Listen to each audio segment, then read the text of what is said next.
Il y a des personnes dont le simple message ou la présence déclenche un mécanisme d'alerte dans votre esprit, comme si votre corps savait avant vous le prix invisible que vous payez pour les tolérer. Ce serait naïf de nier qu'il existe des individus capables de drainer votre énergie et d'enchevêtrer votre paix avec des commentaires, des attitudes ou des manipulations subtiles. Le stoïcisme ne sucre pas la réalité. Il vous la jette au visage. Il vous rappelle que vous ne pouvez pas contrôler les autres, seulement vos propres réactions. Il ne s'agit pas de résignation ni de devenir une statue insensible, mais de reprendre les rênes de votre état émotionnel lorsque l'extérieur veut envahir vos limites. Cesser de souffrir à cause de personnes toxiques n'est pas un service que vous leur rendez, mais un acte de dignité personnelle. Vous n'avez pas l'obligation de permettre à quiconque de fracturer votre caractère. L'autocontrôle n'est pas de la froideur, c'est le filtre qui sépare l'essentiel du destructeur. Il y a une différence brutale entre la tolérance et la soumission émotionnelle. L'une vous renforce, l'autre vous condamne à la dépendance. Personne ne mérite d'avoir le pouvoir de dicter votre état d'esprit. Ce qui est en jeu, c'est votre paix et votre énergie quotidienne.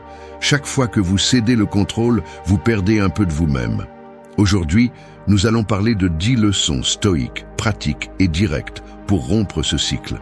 Parce que vous méritez une vie où votre bien-être ne soit pas l'otage des fractures des autres. Votre tranquillité est votre patrimoine. Défendez-la avec discipline. 1. Identifie les comportements qui drainent ton énergie. La vérité est celle-ci. Personne ne te vole ton énergie. C'est toi qui décides de la laisser entre les mains de comportements que tu sais déjà t'épuiser. Ce n'est pas une question de malchance, ni de croiser des personnes difficiles. C'est une question d'habitude mentale que tu répètes même en sachant qu'elle te coûte cher. Ici, il n'y a pas de place pour des excuses. Si tu continues à accorder ton attention à des conversations inutiles, si tu acceptes des invitations qui te pèsent plus qu'elles ne t'apportent, si tu restes dans des dynamiques où tu finis toujours par te justifier ou te sentir insuffisant, tu n'es pas une victime, tu es complice de ta propre fatigue. Le premier pas, et le plus inconfortable, est de cesser de nier ta responsabilité.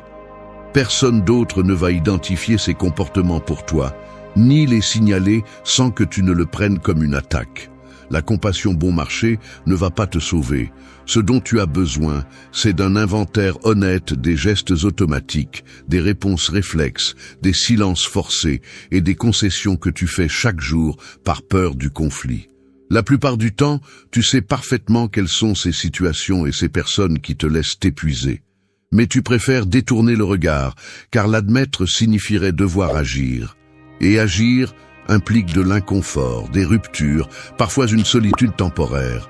Alors tu te racontes l'histoire que ce n'est pas si grave, que c'est normal de se sentir épuisé, que la vie est ainsi. Ce n'est pas du réalisme, c'est de la lâcheté mentale. Le stoïcisme ne consiste pas à être froid ou distant, il s'agit d'être impitoyablement clair sur tes limites et sur ce que tu permets d'entrer dans ton espace émotionnel. Ton énergie n'est pas infinie. Et chaque fois que tu l'offres à la plainte, au drame des autres, à la manipulation déguisée en préoccupation, tu hypothèques ton bien-être. Si tu t'épuises pour des choses que tu ne peux pas contrôler, c'est parce que tu t'es habitué à ne pas filtrer, à ne pas discerner, à ne pas dire non quand il le faut.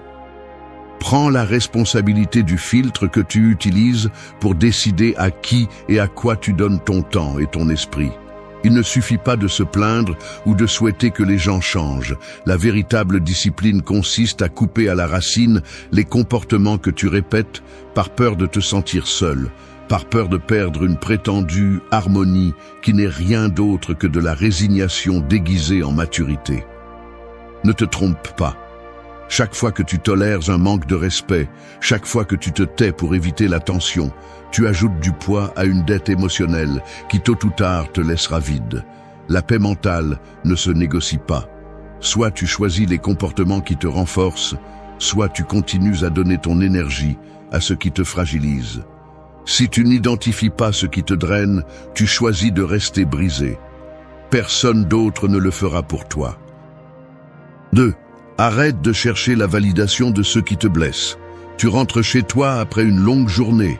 Tu regardes l'écran de ton téléphone et comme un réflexe automatique, tu vérifies si cette personne a répondu. Peu importe si la dernière chose qu'elle t'a dite était une critique déguisée en conseil, une blague acerbe ou ce silence à moitié qui te laisse penser que tu as fait quelque chose de mal. Te voilà, encore une fois, attendant un signe, un geste, n'importe quel signe d'approbation qui te sorte de l'inconfort.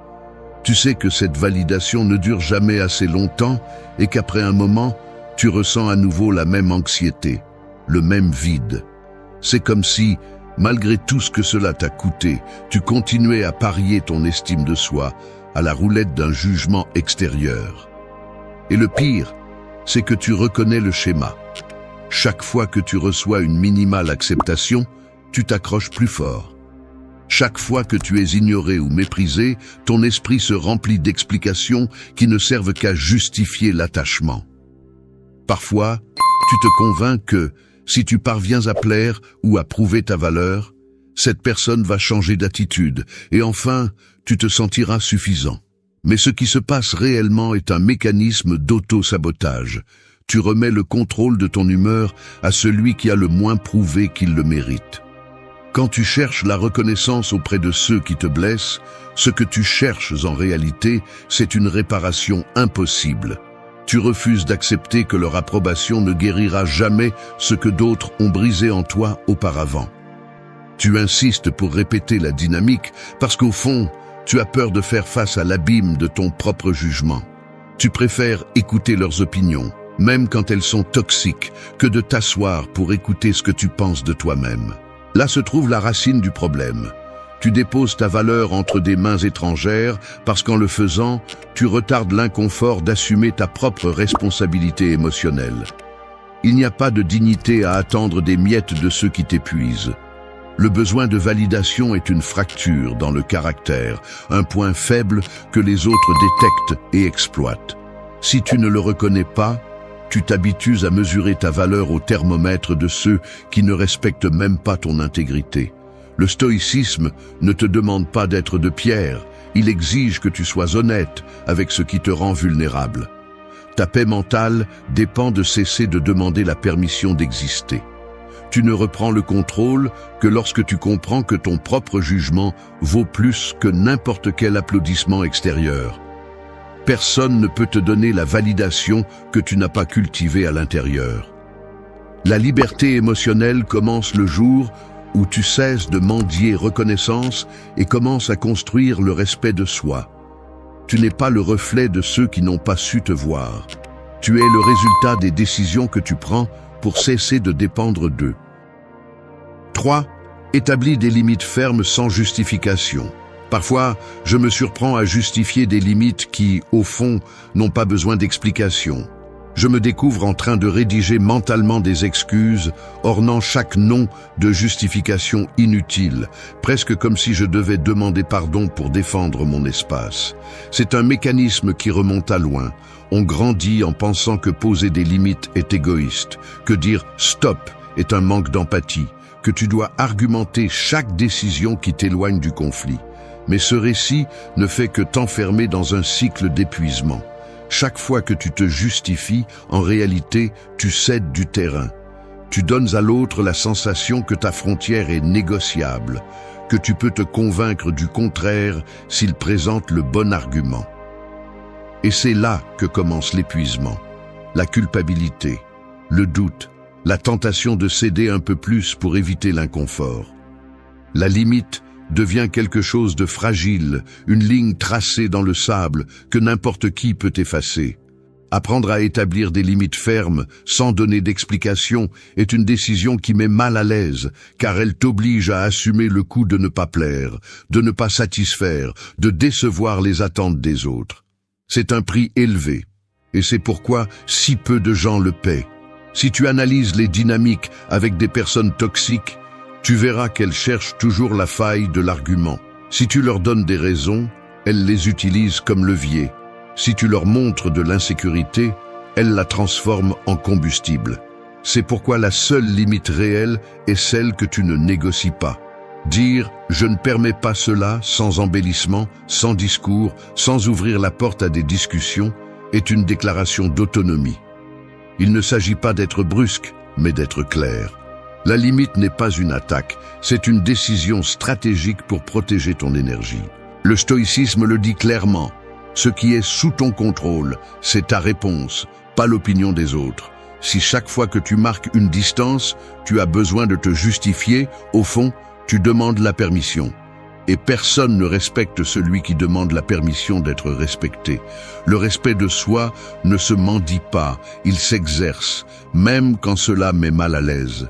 Le processus est plus mental qu'externe. D'abord, tu dois accepter que tout le monde ne comprendra pas tes limites. Et c'est bien.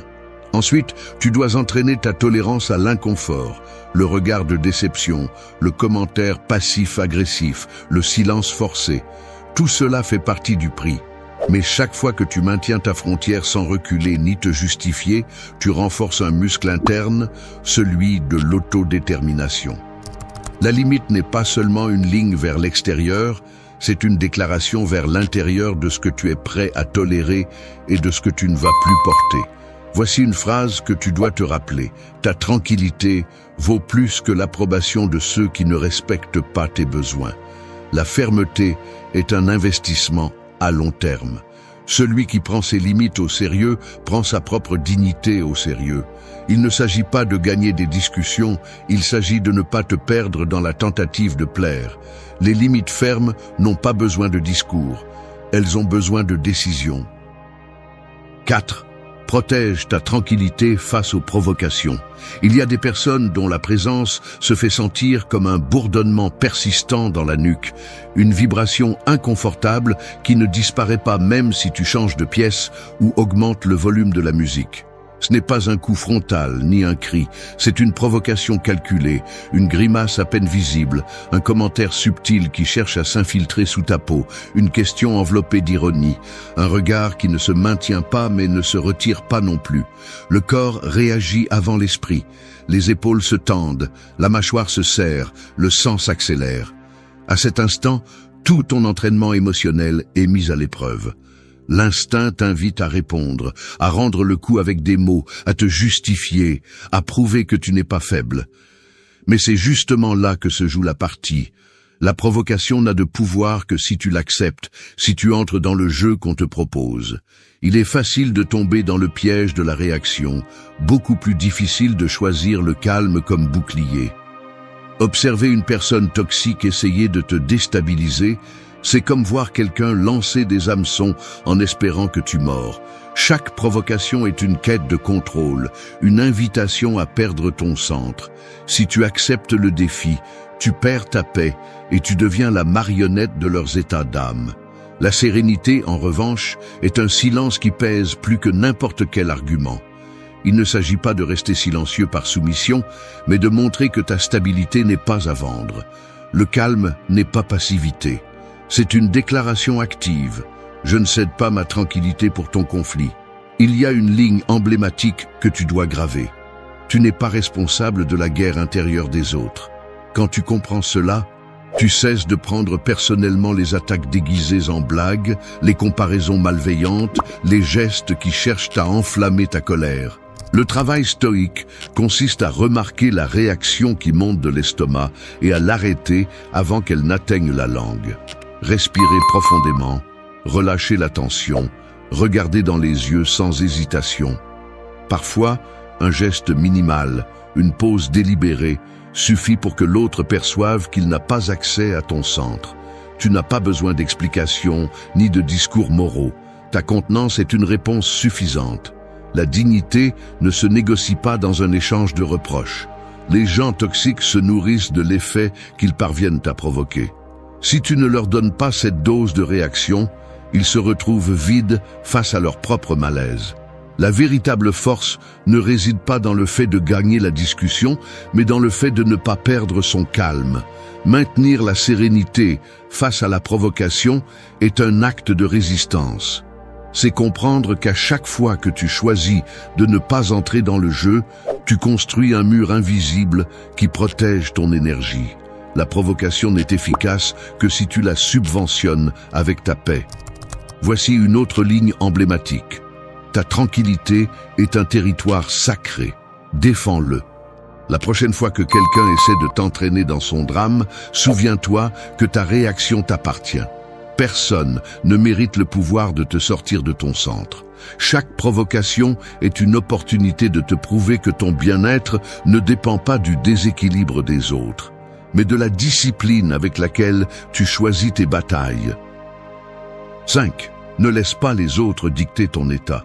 Tu n'es pas un thermomètre du malaise des autres. Chaque fois que tu ajustes ton humeur en fonction des émotions ou des commentaires des autres, tu deviens la marionnette d'une représentation médiocre qui ne t'appartient même pas. C'est pathétique de voir combien de personnes remettent leur sérénité entre les mains de gens dont le jugement n'a jamais rien apporté de bon. Tu te convaincs que céder est de l'empathie, que d'être sensible fait de toi une meilleure personne. Et ainsi tu traînes ta peine tout au long de la journée, réagissant à chaque geste, à chaque mot, à chaque silence gênant. Combien de temps vas-tu hypothéquer ta tranquillité, juste par peur de paraître froid, distant ou égoïste? Ne confonds pas compassion et soumission. La véritable compassion commence lorsque tu fais clairement comprendre que ton état intérieur n'est pas ouvert à la manipulation émotionnelle de quiconque. Le stoïcisme ne te demande pas d'être de pierre, mais exige une discipline brutale. Personne n'a le droit de s'installer dans ta tête et de tirer les ficelles de ton humeur. Si quelqu'un arrive de mauvaise humeur, tu n'as pas à te laisser contaminer. Si un autre décharge sa frustration sur toi, tu as le droit de ne pas laisser ce poison s'infiltrer dans tes décisions. Chaque fois que tu réponds avec anxiété ou colère aux caprices émotionnels d'un autre, tu te rabaisses à son niveau et perds le contrôle de ce qui t'appartient vraiment, ton esprit. C'est la différence entre être maître de soi ou esclave des circonstances. Ce qui t'affecte, tu l'autorises. Grave-le en toi. Beaucoup se cachent derrière des prétextes lamentables. C'est que je suis très empathique. Je ne peux pas m'en empêcher. Les attitudes des autres m'affectent beaucoup. Mensonge. Ce que tu ne veux pas, c'est assumer le coût de l'indépendance émotionnelle, la solitude occasionnelle, le rejet, le jugement de ceux qui ne supportent pas de te voir stable pendant qu'ils s'effondrent.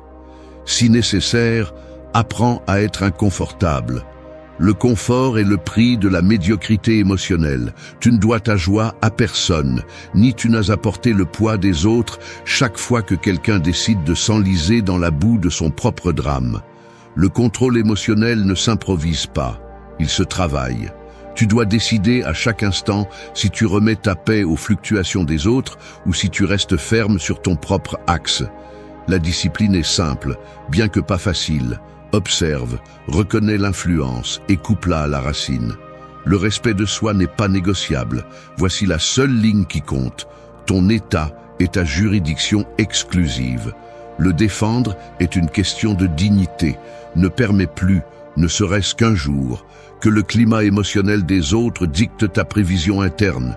Tu peux être empathique sans être une éponge. Tu peux comprendre sans absorber. Choisis, une fois pour toutes, d'être l'architecte de ton état et non le locataire de la tempête d'autrui. 6. Investis ton énergie à grandir, pas à changer les autres. La vérité est celle-ci. Chaque fois que tu insistes pour changer une personne qui ne veut pas changer, tu gaspilles ton énergie dans un pari perdu. Il n'y a rien de plus stérile que d'investir du temps, de l'espoir et des efforts dans la fantaisie, que ton exemple, tes arguments ou ton affection vont transformer quelqu'un qui ne voit même pas de problème dans sa façon d'être. Cet élan de vouloir corriger ou sauver les autres n'est pas de la générosité, c'est de l'arrogance déguisée en bonne intention. C'est l'ego qui murmure que, si tu insistes suffisamment, tu vas réussir à faire éveiller l'autre, à le faire réfléchir ou à te remercier. Mais ce qui se passe réellement, c'est que tu deviens otage d'attentes irréalistes, enchaînant ton bien-être à des résultats qui n'ont jamais été sous ton contrôle. C'est ici que l'esprit se remplit d'excuses. Tu te répètes que tu veux juste aider, que ce serait égoïste de lâcher prise, que tu as l'obligation morale de supporter et de pousser l'autre vers son soi-disant meilleur moi. Mais si tu es honnête, ce que tu cherches vraiment, c'est à soulager ton propre malaise face à l'inconfort de voir quelqu'un stagné ou destructeur. Tu ne supportes pas la sensation d'impuissance et tu préfères te mentir en pensant que tes efforts peuvent changer la volonté des autres. Le mécanisme est subtil, mais dévastateur. Chaque fois que tu investis dans la transformation d'un autre, tu négliges ton propre processus. Tu remets à plus tard tes objectifs. Tu te distrais de ta croissance. Tu finis par porter un sac à dos qui ne t'appartient pas, tournant en rond au lieu d'avancer sur ton propre chemin. Le stoïcisme est brutalement clair à ce sujet. Tu ne peux pas sauver celui qui ne veut pas sortir de son trou, ni convaincre celui qui s'accroche à son propre drame. La seule transformation légitime est celle que tu fais en toi. Grandir est un travail solitaire et intransférable. Chaque minute que tu passes à essayer de façonner le comportement d'un autre est une minute que tu te voles à toi-même. La véritable discipline consiste à cesser d'utiliser le changement des autres comme excuse pour ne pas affronter tes propres tâches en attente. Investis en toi, pas dans la résistance des autres. C'est une phrase que tu dois te tatouer dans la tête. Ton énergie est limitée. Si tu la gaspilles dans des batailles étrangères, tu arrives à la fin de la journée vide, frustré et amer. Il n'est pas facile de lâcher l'illusion que tu peux être le moteur de l'évolution d'une autre personne, mais c'est nécessaire. Ce qui est vraiment courageux, c'est de reconnaître que ta responsabilité s'arrête là où commence la volonté de l'autre. Le reste est de l'épuisement, c'est de l'arrogance, c'est la peur de rester seul avec ton propre processus. La prochaine fois que tu ressentiras la tentation d'insister, demande-toi si cet effort est un acte d'amour-propre ou juste une façon d'éviter de regarder tes propres carences. La véritable croissance commence lorsque tu récupères ton énergie, que tu cesses d'investir dans des causes perdues et que tu l'orientes sans distraction vers ton propre développement. Tu n'es pas venu dans ce monde pour être l'architecte de la conscience des autres. Tu es venu pour te construire toi-même, sans dépendre de l'évolution de qui que ce soit d'autre. 7. Utilise chaque conflit pour renforcer ton caractère. Tu sors d'une réunion de travail et tu réalises que tu as les épaules tendues, la mâchoire serrée et la tête pleine de phrases que tu n'as pas réussi à dire. Tu te répètes des arguments en silence. Tu repasses chaque geste de cette personne qui semble prendre plaisir à exposer tes erreurs. Et tu analyses la scène en cherchant ce que tu aurais pu mieux répondre. La sensation d'inconfort ne disparaît pas lorsque tu fermes la porte. Tu la traînes jusqu'à chez toi, elle te suit pendant que tu prépares le dîner et s'immisce dans tes pensées avant de dormir. C'est ce type de conflit qui pèse le plus. Celui qui ne se termine pas lorsque la conversation se termine, mais qui reste en suspens comme une dette que tu ne sais pas comment régler. C'est ici que beaucoup de gens stagnent, croyant que la seule issue est d'éviter le conflit ou de fuir ceux qui le provoquent. Mais cette approche ne fait que retarder l'apprentissage. Le conflit est inconfortable, oui, mais c'est aussi le filtre le plus efficace pour te montrer dans quel domaine ton caractère reste vulnérable, quels boutons peuvent être pressés et quelles blessures restent à cicatriser.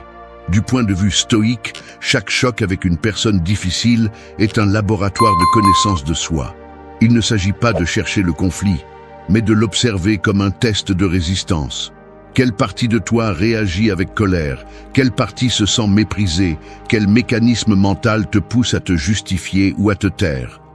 Si tu l'analyses avec honnêteté, le conflit met en lumière tes insécurités, tes attachements et tes schémas automatiques de défense.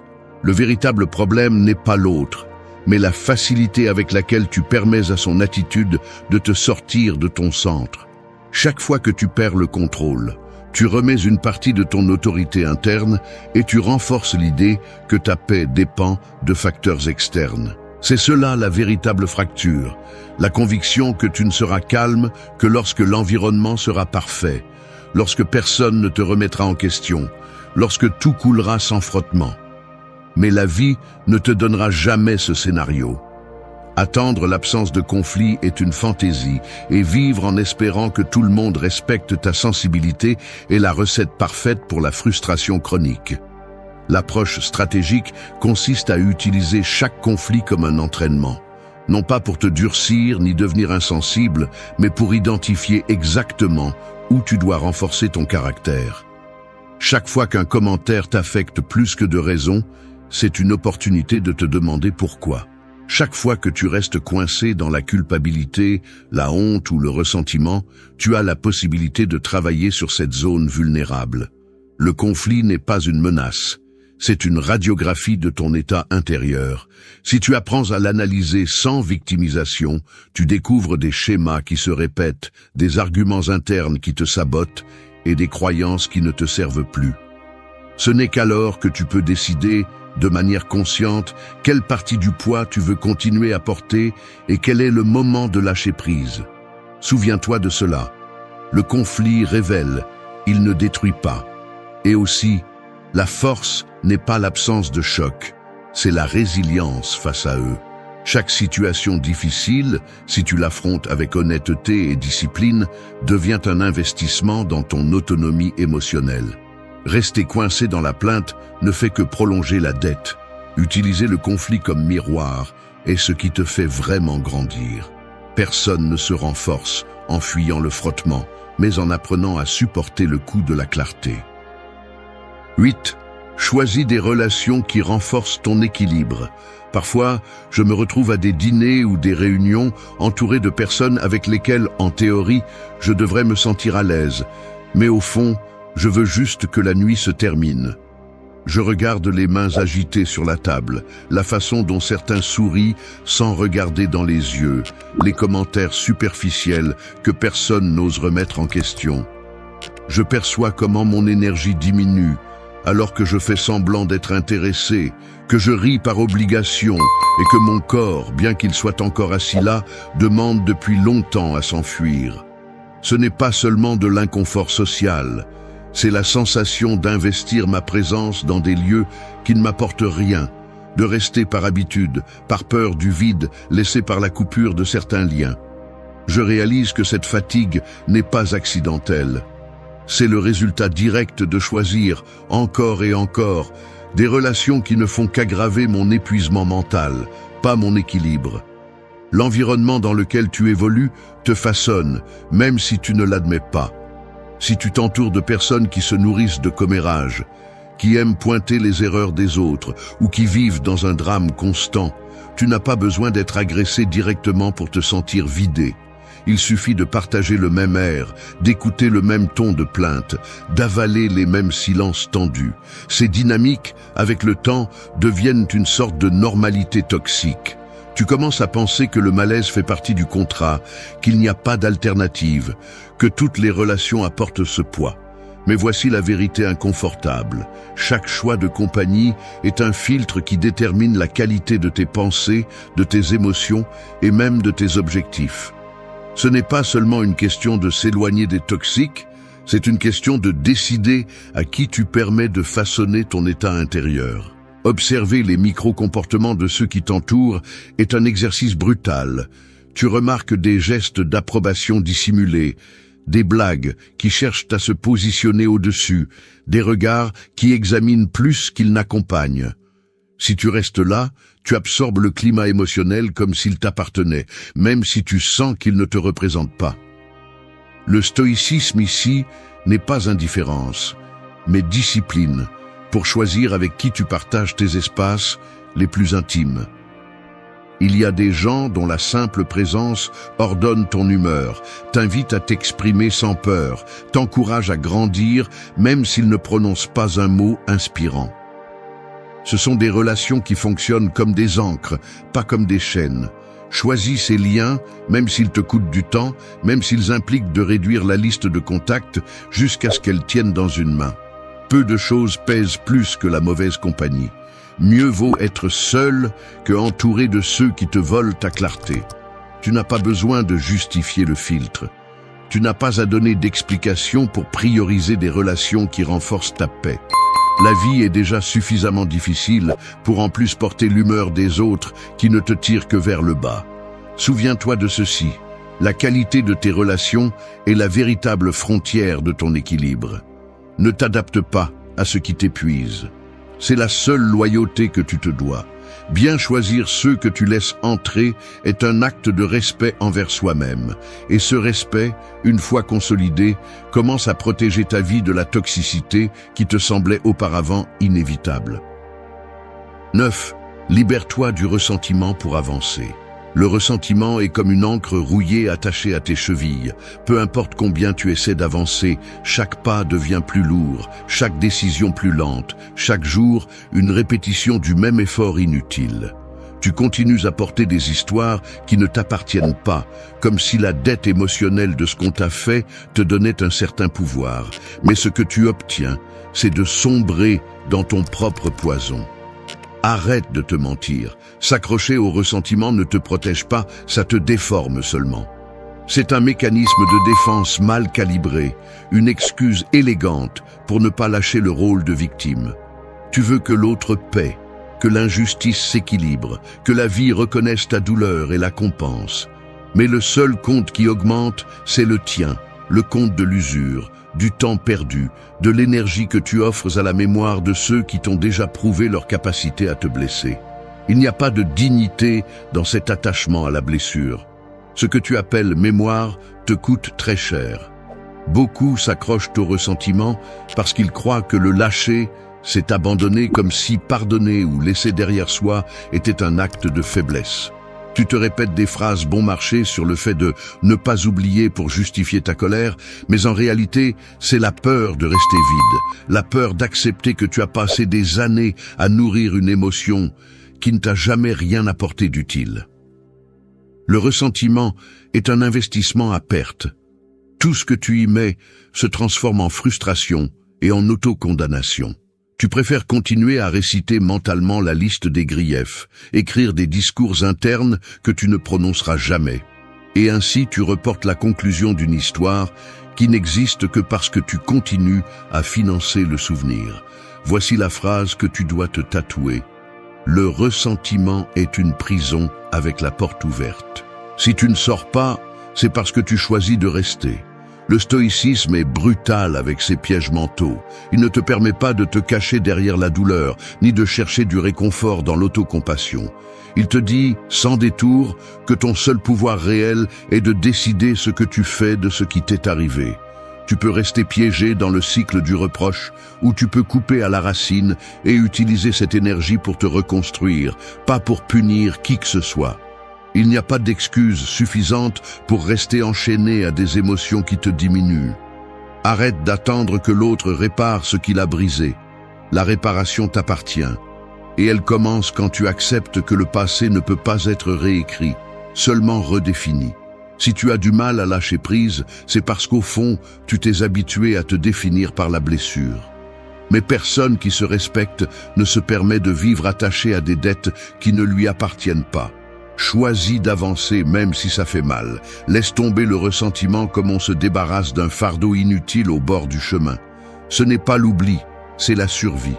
Le passé ne se guérit pas en ruminer le mal, il se surmonte en cessant d'y investir. La liberté commence le jour où tu cesses de négocier avec l'amertume. Lâcher prise n'est pas perdre, c'est reprendre le contrôle. Si tu n'oses pas lâcher, tu te condamnes à répéter l'histoire jusqu'à l'épuisement. Avance, même si tu dois traîner les pieds. Personne ne va te libérer de ce poids, sauf toi. 10. Fais de ta paix une priorité quotidienne. La paix intérieure n'est pas un accident, c'est une décision quotidienne et consciente. Ce que tu ne mets pas en premier finit au fond de tes priorités, et cela inclut ton propre bien-être. Il y a un piège psychologique que tu répètes sans t'en rendre compte.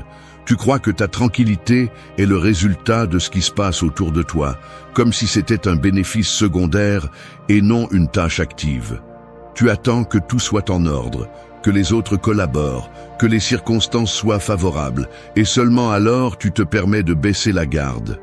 Mais ainsi, la paix n'arrive jamais, car il y a toujours quelque chose, ou quelqu'un, prêt à la saboter. Il est facile de remettre à plus tard le soin mental quand personne ne te le demande, mais le prix que tu paies est celui de la fatigue chronique, de l'irritabilité et de ce sentiment d'être toujours à la merci de facteurs externes. Pose-toi la question inconfortable. Combien de fois par jour trahis-tu ta sérénité juste pour éviter le jugement des autres, pour ne pas sembler insensible, pour te conformer à des attentes que tu ne partages même pas? Chaque fois que tu repousses un repos que ton corps réclame, chaque fois que tu acceptes des conversations que tu sais épuisantes, chaque fois que tu te forces à résoudre des problèmes qui ne te concernent pas, tu choisis l'épuisement plutôt que la stabilité. Le plus grave, c'est que tu le fais de manière automatique, sans t'arrêter pour analyser que cette accumulation de petites concessions est ce qui finit par te voler la clarté et la force. La paix n'est pas une pause entre les conflits, c'est la discipline de maintenir ton centre au milieu de l'épuisement quotidien. Personne ne défendra ta tranquillité si tu ne la protèges pas d'abord. L'erreur la plus courante est de confondre la paix avec la passivité. Tu crois qu'être pacifique, c'est éviter le conflit, céder pour ne pas déranger ou te résigner à ce que les autres décident. Mais la véritable paix n'est pas l'absence de friction, c'est la capacité de te tenir ferme dans tes principes, même si l'environnement est défavorable. Elle se construit avec des limites claires, avec des routines qui te nourrissent, avec des décisions qui priorisent ton équilibre, même si cela signifie décevoir ceux qui s'attendent à ce que tu sois leur soutien émotionnel inconditionnel. La paix est un investissement, pas une récompense. Et comme tout investissement, elle nécessite une vigilance quotidienne, une révision des habitudes, remettre en question les inerties émotionnelles qui te poussent à reculer. Il n'y a pas de dignité à vivre fragmenté pour accommoder le désordre des autres. Si chaque jour tu ne fais pas de ta calme une priorité, tu deviens le résultat des pressions et des demandes des autres. Ta paix est ton patrimoine le plus précieux. Elle ne se négocie pas, ne se remet pas à plus tard, ne se donne pas en échange d'acceptation. Commence à traiter ta tranquillité comme tu traites ce que tu chéris le plus. Avec discipline, avec jalousie, avec la conscience que la perdre te coûte trop cher. Personne d'autre ne peut assumer cette tâche à ta place. La paix est une décision que tu renouvelles chaque matin, pas un luxe que le monde t'accorde. Merci d'être resté jusqu'à la fin de la vidéo. Si vous avez tout vu, commentez « Je suis stoïcien » comme notre signe secret, indiquant que vous êtes un véritable apprenant du stoïcisme. N'oubliez pas de vous abonner et de liker la vidéo si elle vous a plu. Rendez-vous dans la prochaine vidéo et rappelez-vous, continuez à cultiver votre esprit stoïque.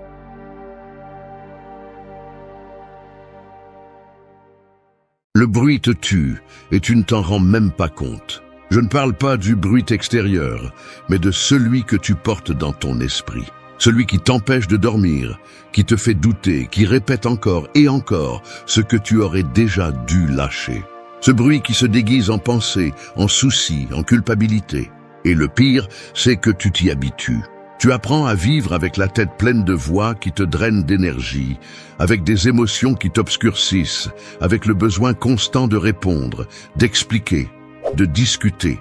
Mais le véritable pouvoir n'est pas dans le fait de parler plus fort, mais d'apprendre à se taire. Le silence n'est pas une faiblesse.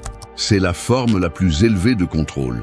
Seul celui qui a appris à maîtriser le bruit interne peut agir avec clarté au milieu du chaos. Car le silence ne signifie pas l'absence d'action, mais la présence de conscience. Cela signifie que ton esprit ne réagit plus, mais qu'il choisit. Que tu n'as plus besoin de prouver, de convaincre ou de te défendre, parce que tu sais qui tu es. Le stoïcisme l'a compris il y a des siècles. Plus il y a de bruit à l'intérieur, moins tu as de paix à l'extérieur. C'est pourquoi le travail le plus profond n'est pas de crier tes changements, mais de les réaliser en silence. Sans chercher l'approbation, sans te comparer, sans t'accrocher au passé, sans exiger que le monde te comprenne. Parce que la véritable croissance ne se publie pas, elle se vit. Chaque fois que tu choisis le silence plutôt que le conflit, la tranquillité plutôt que l'impulsion, tu deviens quelqu'un de plus fort. Alors reste, parce que ce n'est pas un message pour celui qui cherche à se sentir bien pour un moment. C'est un message pour celui qui en a marre de vivre avec du bruit dans la tête et qui veut retrouver son pouvoir. Aujourd'hui, tu comprendras que le silence n'est pas la fin de quelque chose, c'est le commencement de tout. 1. Vis sans chercher l'approbation. Imagine une pièce pleine de miroirs. Dans chacun, tu vois une version différente de toi. L'une sourit même si elle est fatiguée. Une autre cherche l'approbation, une autre se compare aux autres, une autre se sent coupable pour quelque chose qu'elle ne peut plus changer. Tu t'approches de chaque reflet en essayant d'ajuster quelque chose, de redresser une image, d'effacer une imperfection. Mais plus tu t'efforces, plus tout devient déformé. Cet endroit est ton esprit lorsque tu vis en cherchant l'approbation. Un labyrinthe de reflets où tu oublies qui tu es vraiment. Parce que chaque miroir te renvoie ce que les autres veulent voir. C'est ainsi que la plupart des gens vivent, en attente du jugement des autres, en adaptant leur essence pour s'adapter à des moules qui changent chaque jour, en renonçant à l'authenticité par peur du rejet. Mais ce qu'ils ne comprennent pas, c'est que plus tu cherches à plaire, plus tu t'éloignes de ta vérité. Vivre sans chercher l'approbation est un acte de rébellion dans un monde qui t'apprend dès l'enfance à plaire. On t'éduque pour recevoir des applaudissements, pas pour te respecter. On te dit que le succès se mesure par l'acceptation, par les likes, par la validation des autres. Mais c'est un piège. Parce que quand tu vis pour plaire, tu deviens esclave des attentes. Ta valeur dépend d'un applaudissement qui peut disparaître à tout moment. Et quand cela arrive, tu ressens le vide. Le stoïcien le savait. Celui qui a besoin d'approbation est faible parce que sa paix dépend de quelque chose qu'il ne contrôle pas. C'est pourquoi la véritable force réside dans le fait de se libérer du désir d'être accepté. Faire ce qui est juste même si personne ne le voit. Tenir sa parole même si personne ne la célèbre. Marcher avec assurance même s'il n'y a pas de témoin. Quand tu arrêtes de chercher l'approbation, quelque chose change. Ton énergie s'organise, ton esprit s'éclaircit, ta présence devient solide. Tu n'as plus rien à prouver parce que tu comprends que ta valeur n'est pas négociable. Et cela se voit. Dans ta façon de parler, de marcher, de décider, tu deviens une personne qui inspire le respect sans avoir à l'exiger. Les gens le ressentent parce que le silence de celui qui n'a pas besoin de plaire impose plus que 1000 mots. Mais arriver à ce point n'est pas facile. Cela demande du courage, parce que le monde te punira pour être toi. On te dira arrogant, distant, difficile. On te montrera du doigt pour ne pas suivre le bruit de la foule. Et c'est là que tu dois rester ferme, parce que le prix de l'authenticité est l'inconfort temporaire. Ensuite vient la liberté. Pense à ceci. Quand tu vivais en cherchant à plaire, ta paix était fragile, ton humeur dépendait de l'humeur des autres, ton estime de toi s'effondrait avec une critique. Mais maintenant tu comprends que la validation la plus puissante vient de ta conscience tranquille, pas de la foule mais de toi-même. À cet instant, tu découvres quelque chose qui change tout, que le silence intérieur est plus satisfaisant que n'importe quel éloge. Parce qu'il n'y a pas de bruit plus épuisant que celui de vivre en essayant d'être accepté. Alors laisse-les parler, critiquer, ne pas comprendre. Tu n'as pas besoin d'expliquer qui tu es, ta vie parlera pour toi. Vivre sans chercher l'approbation ne signifie pas t'isoler. Cela signifie être si authentique que tu n'as plus besoin de prétendre quoi que ce soit. Et quand tu arrives là, le monde cesse d'avoir du pouvoir sur toi. C'est ça la véritable paix. 2. Arrête de te comparer aux autres. Te comparer aux autres, c'est comme courir une course sans savoir où tu vas, mais tu continues de courir simplement parce que tout le monde le fait. Tu regardes autour de toi et tu vois les autres avancer, rire, réussir, afficher une confiance apparente, et à ce moment-là, tu as l'impression d'être en retard. Mais la vérité est que personne ne suit le même chemin. Chaque personne vit une histoire avec des temps, des blessures et des leçons différentes. Pourtant, l'esprit humain s'obstine à tout mesurer avec la mesure des autres. Tu te compares à celui qui a plus, à celui qui a réussi avant, à celui qui semble plus heureux, sans savoir ce que cette personne a dû perdre pour arriver là. Te comparer, c'est oublier, c'est te distraire du processus que seul toi peux vivre. Le problème est que la comparaison est devenue une addiction moderne. Sur les réseaux, dans les conversations, dans les pensées, tout est conçu pour que tu mesures ta valeur par rapport à l'autre. Mais personne ne publie ses chutes, personne ne montre les nuits où il a pensé à abandonner, personne n'enseigne la partie où il a pleuré tout en prétendant avoir tout sous contrôle. Et toi, en ne voyant que les lumières, tu oublies qu'il y a une ombre derrière chaque victoire que tu ne vois pas. Tu laisses ton esprit te tromper en te faisant croire que tu perds une compétition qui n'existe même pas. Le stoïcisme enseigne que la seule mesure valable est celle de ton propre progrès. Si aujourd'hui tu es plus sage, plus serein ou plus fort qu'hier, alors tu gagnes. Pas contre les autres, mais contre ta version précédente. La comparaison externe te vole la paix, parce qu'il y aura toujours quelqu'un avec quelque chose que tu n'as pas. Mais la comparaison interne te donne du pouvoir, parce qu'elle te concentre sur ce que tu peux améliorer. Quand tu comprends cela, tu arrêtes de ressentir de l'envie et tu commences à respecter les processus des autres. Tu te rends compte qu'il n'y a pas de haut ni de bas, seulement des chemins différents. Et à ce moment-là, le silence remplace l'anxiété. Chaque fois que tu te compares, tu perds de l'énergie que tu pourrais utiliser pour construire ta propre croissance. C'est comme regarder constamment sur le côté pendant que tu marches. Tôt ou tard, tu trébuches. Alors, concentre ton regard devant toi. Fais ce que tu as à faire, à ton rythme, avec ton but. La vitesse n'a pas d'importance lorsque la direction est claire. Personne ne se souvient de qui est arrivé en premier si à la fin, il ne s'est pas trouvé lui-même. Arrête d'observer ce que font les autres et commence à écouter ce que ton âme te demande. Quand tu arrives à arrêter de te comparer, tu ressens une étrange paix au début, parce que le silence remplace la compétition. Mais ce silence est la liberté. Tu découvres que tu n'as pas besoin d'être plus que quiconque, juste d'être toi et de bien le faire. La comparaison est le reflet de l'ego blessé, le désir de te valider à travers les réalisations des autres. Mais quand tu acceptes que la vraie valeur réside dans le processus personnel, ton esprit cesse de crier. Il commence à se concentrer, à profiter, à vivre. Et alors tu comprends qu'il n'y a pas de meilleure sensation que d'avancer sans hâte, sans regarder sur les côtés, en sachant que ce que tu fais a du sens pour toi, pas pour les autres. Alors, ne cours contre personne. Marche avec toi-même. Observe ton progrès avec honnêteté et célèbre tes petits pas, même si personne ne les voit. Parce que chaque jour où tu choisis ton propre rythme au lieu de concourir, tu guéris. Tu construis une vie avec un but, sans bruit, sans comparaison. Et quand tu regarderas en arrière, tu te rendras compte de quelque chose de puissant.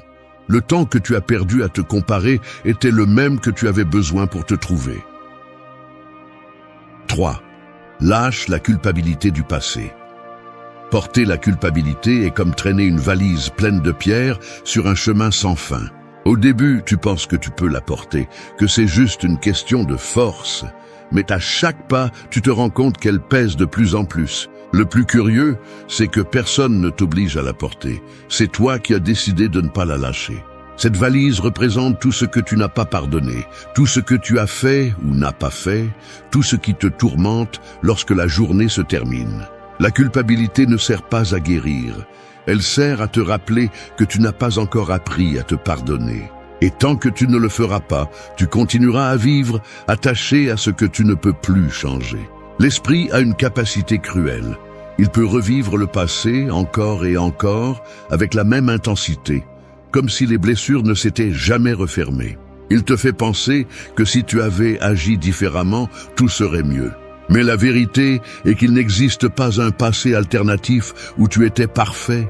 Ce que tu as fait était ce que tu savais faire avec le niveau de conscience que tu avais. De blâmer maintenant, c'est exiger de ton ancien toi qu'il ait la sagesse de ton présent. Et c'est injuste. La culpabilité ne corrige pas, elle te stagne. Elle te maintient coincé dans un temps qui n'existe plus, te volant l'énergie que tu pourrais utiliser pour construire ce qui vient. Le stoïcisme enseigne que la seule chose que tu peux contrôler est ce que tu fais aujourd'hui. Pas hier, pas demain. Ce qui est entre tes mains maintenant. Si quelque chose du passé te fait mal, utilise-le comme une leçon, pas comme une punition. La culpabilité doit se transformer en apprentissage, car rester à vivre en elle est comme essayer de nager avec des chaînes. Sénèque disait qu'aucune personne ne regrette d'avoir agi correctement, mais si de s'être lamentée sur ce qu'elle ne pouvait pas changer. Le pardon, surtout celui que tu te donnes à toi-même, n'est pas une faiblesse, c'est une libération. C'est comprendre que la douleur faisait partie de ta formation, pas de ta condamnation. Pour lâcher la culpabilité, tu dois d'abord accepter la réalité sans fioriture. Accepter que tu as échoué, que tu as blessé, que tu t'es trompé. Non pas pour te punir, mais pour comprendre. Quand tu le fais, tu cesses de te voir comme le méchant de ton histoire et tu commences à te voir comme quelqu'un qui apprend. Nous avons tous, à un moment donné, fait des choses que nous aimerions changer. Mais répéter le passé dans ta tête ne l'efface pas, il le rend seulement plus grand. Ce qui peut le changer, c'est ton comportement présent. Chaque bonne décision que tu prends maintenant réécrit ton histoire en silence.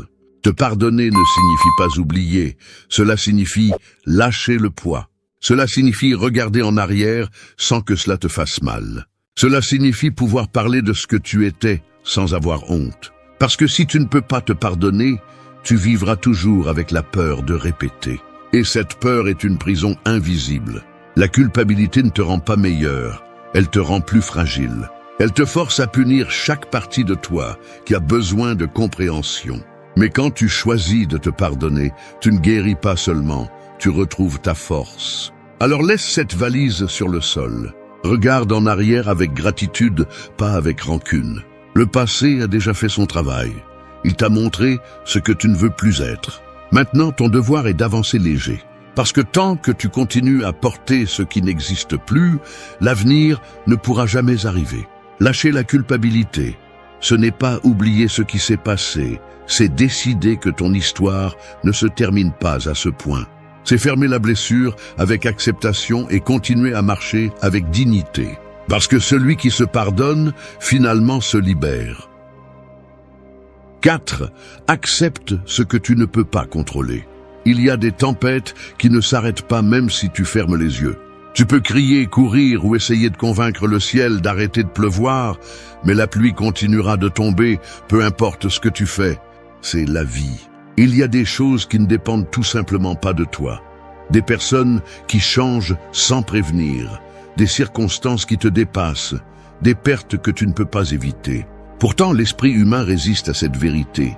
Il veut tout contrôler, gérer chaque résultat, comprendre chaque cause. Mais cette tentative de dominer l'indomptable ne génère que de la souffrance, le besoin de contrôle et le déguisement de la peur. Une façon de cacher l'insécurité derrière le désir que tout se passe comme tu le veux. Accepter ce que tu ne peux pas contrôler ne signifie pas abandonner. Cela signifie te libérer.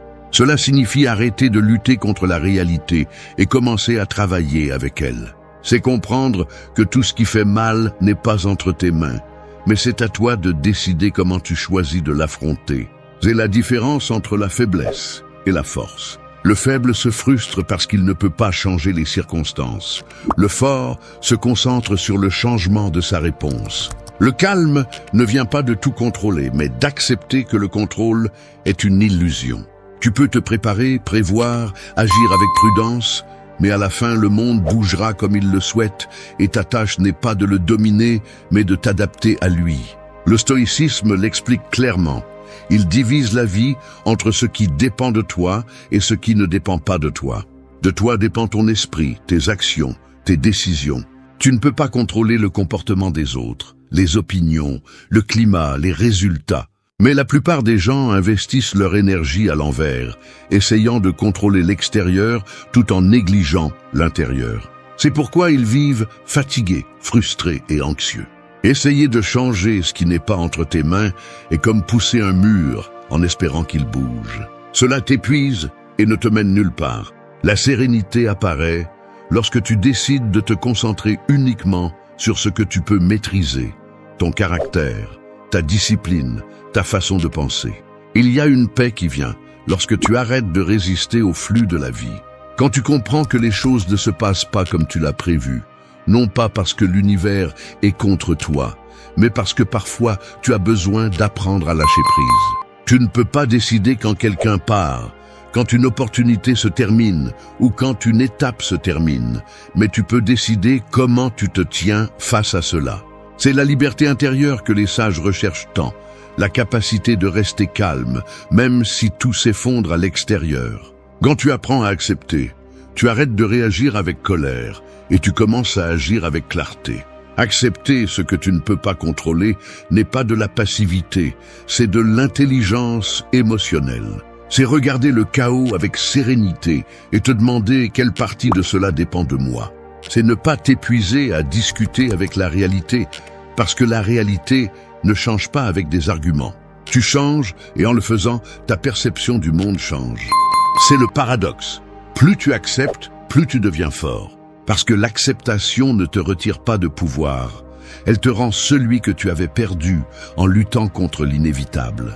Alors, arrête d'essayer d'arrêter la tempête et apprends à marcher sous la pluie. Laisse le vent souffler, laisse la vie bouger, laisse le temps arranger ce qu'il doit. Tout n'a pas besoin de ton intervention, tout ne mérite pas ton contrôle. Parfois, la chose la plus sage que tu peux faire est d'observer en silence, de respirer profondément et de laisser les choses suivre leur cours. Parce que lorsque tu acceptes ce que tu ne peux pas contrôler, le bruit s'éteint, l'esprit se calme et l'âme enfin se repose. 5. Renonce à avoir toujours raison. Défendre la raison à tout prix est comme essayer de tenir une corde qui brûle entre tes mains. Plus tu la serres, plus elle te fait mal. Il en va de même lorsque tu ne sais pas lâcher une discussion, lorsque tu as l'impression de devoir gagner chaque mot, chaque argument, chaque regard. Tu penses que le fait d'avoir raison te donne le contrôle, le respect ou le pouvoir, mais en réalité, cela te prive de la paix. Cela te transforme en prisonnier de ton ego, en quelqu'un qui a besoin que les autres aient tort pour se sentir valide. Ce besoin de prouver, de corriger, de t'imposer consomme une énergie que tu pourrais utiliser pour quelque chose de beaucoup plus précieux, ton calme. Le désir d'avoir raison n'est rien d'autre que de la peur déguisée. Peur de ne pas être entendu, d'être invalidé, de te sentir petit. C'est pourquoi les gens crient, discutent et s'accrochent tant à leurs opinions, parce qu'ils craignent qu'accepter d'avoir tort soit accepter de ne pas valoir assez.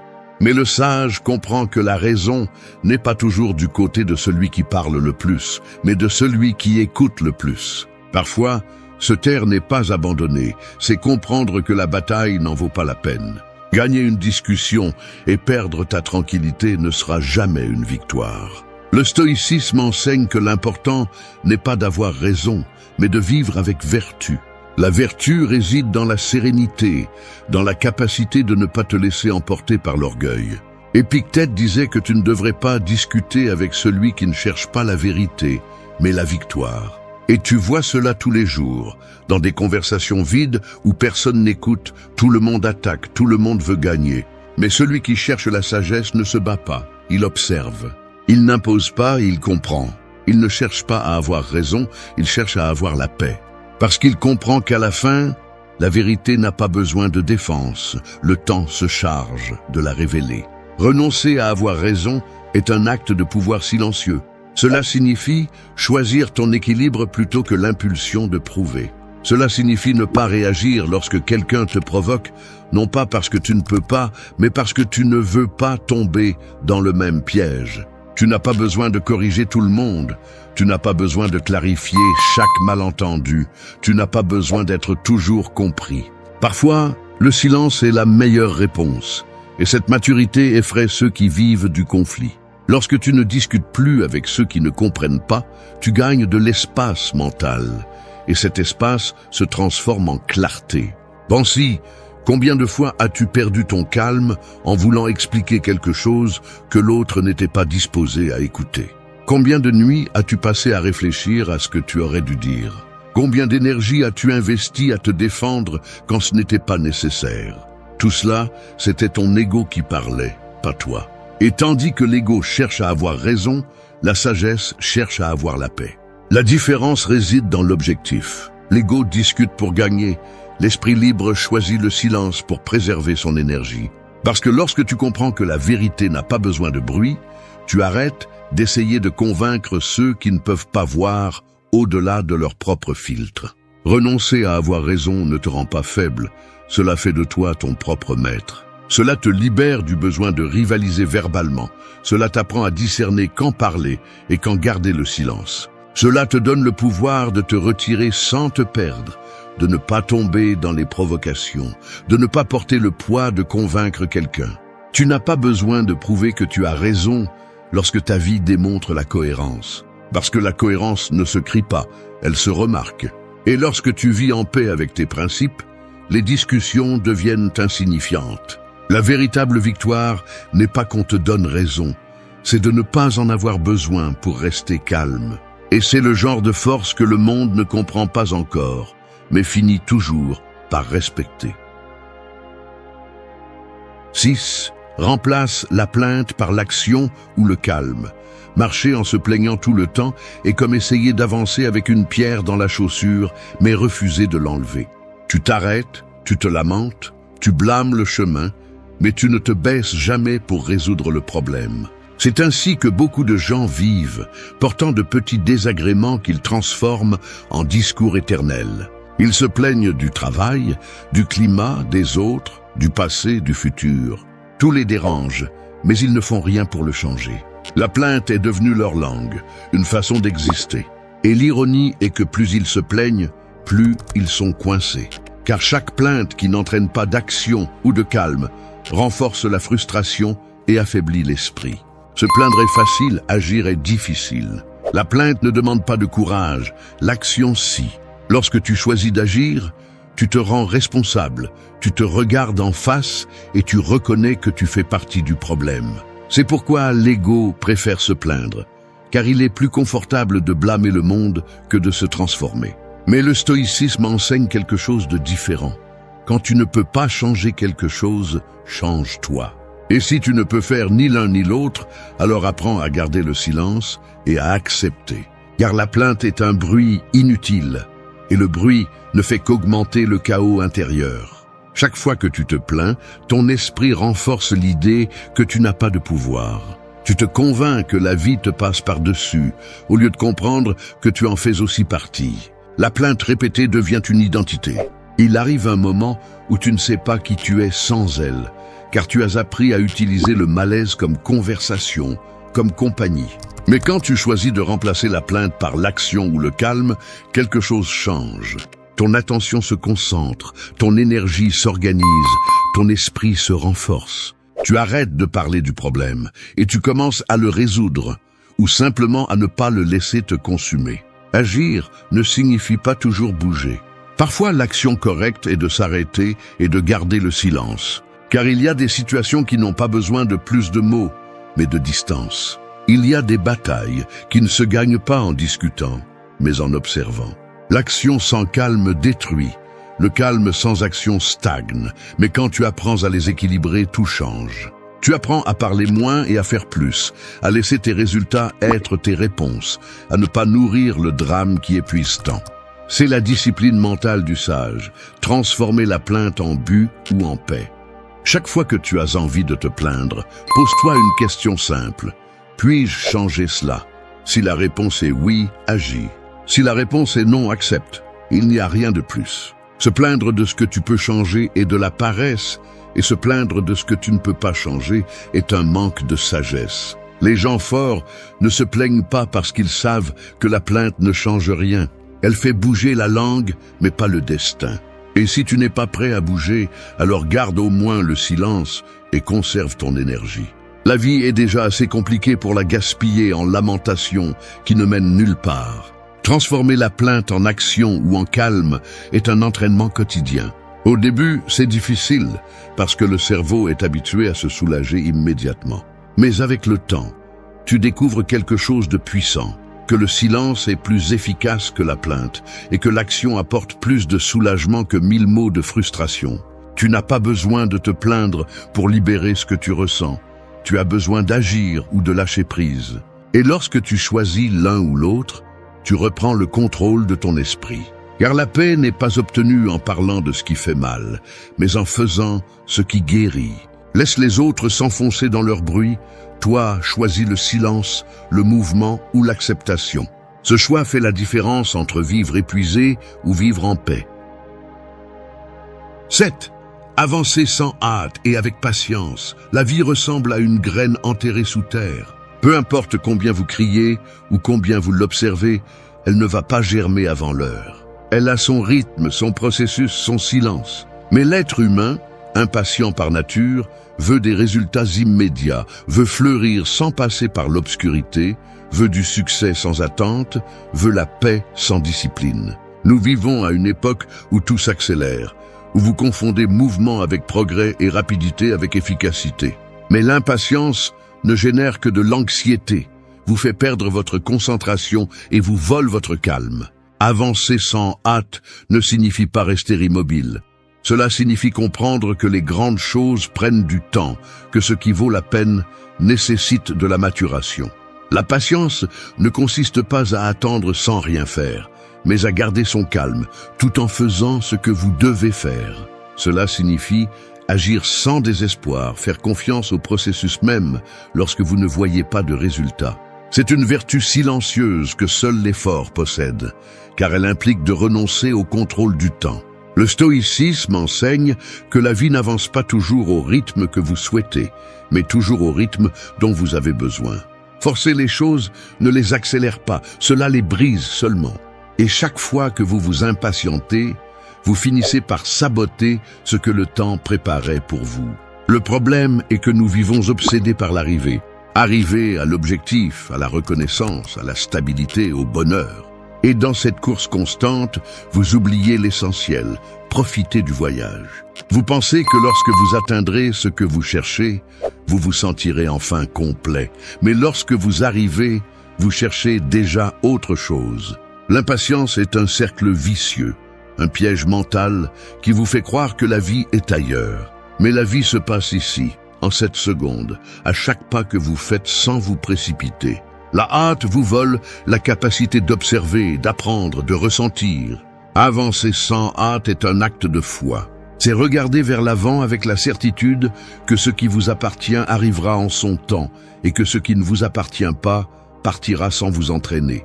Cela signifie accepter les temps du destin sans vous rendre. Marc Aurèle disait que la nature ne se précipite jamais, et pourtant tout se réalise. L'arbre ne pousse pas plus vite, parce que vous lui criez dessus. La lune ne change pas de phase, parce que vous la regardez plus longtemps. La mer ne cesse de bouger, parce que vous êtes fatigué d'attendre le calme. Tout a son rythme, et lorsque vous apprenez à le respecter, l'anxiété disparaît. La patience se démontre aussi dans la façon dont vous affrontez les obstacles. L'impatience se frustre dès le premier retard. Le sage comprend que les retards enseignent plus que les réalisations. Parce que chaque obstacle qui se présente sur votre chemin n'est pas là pour vous arrêter, mais pour vous renforcer. Si vous apprenez à avancer sans vous désespérer, vous commencez à maîtriser l'art de l'équilibre. Vous vous rendez compte que bouger vite n'est pas toujours avancer, et que bouger calmement n'est pas toujours perdre du temps. Parfois, la lenteur est le signe que vous faites les choses correctement. Lorsque vous choisissez d'avancer sans hâte, vous devenez invincible. Vous n'êtes plus affecté par les retards, ni par les comparaisons, ni par les doutes. Vous apprenez à avoir confiance en vous, en votre travail, dans le processus. Vous savez que les résultats arriveront quand ils devront, pas quand vous le voudrez. Et cette certitude vous donne une tranquillité que peu de gens ont.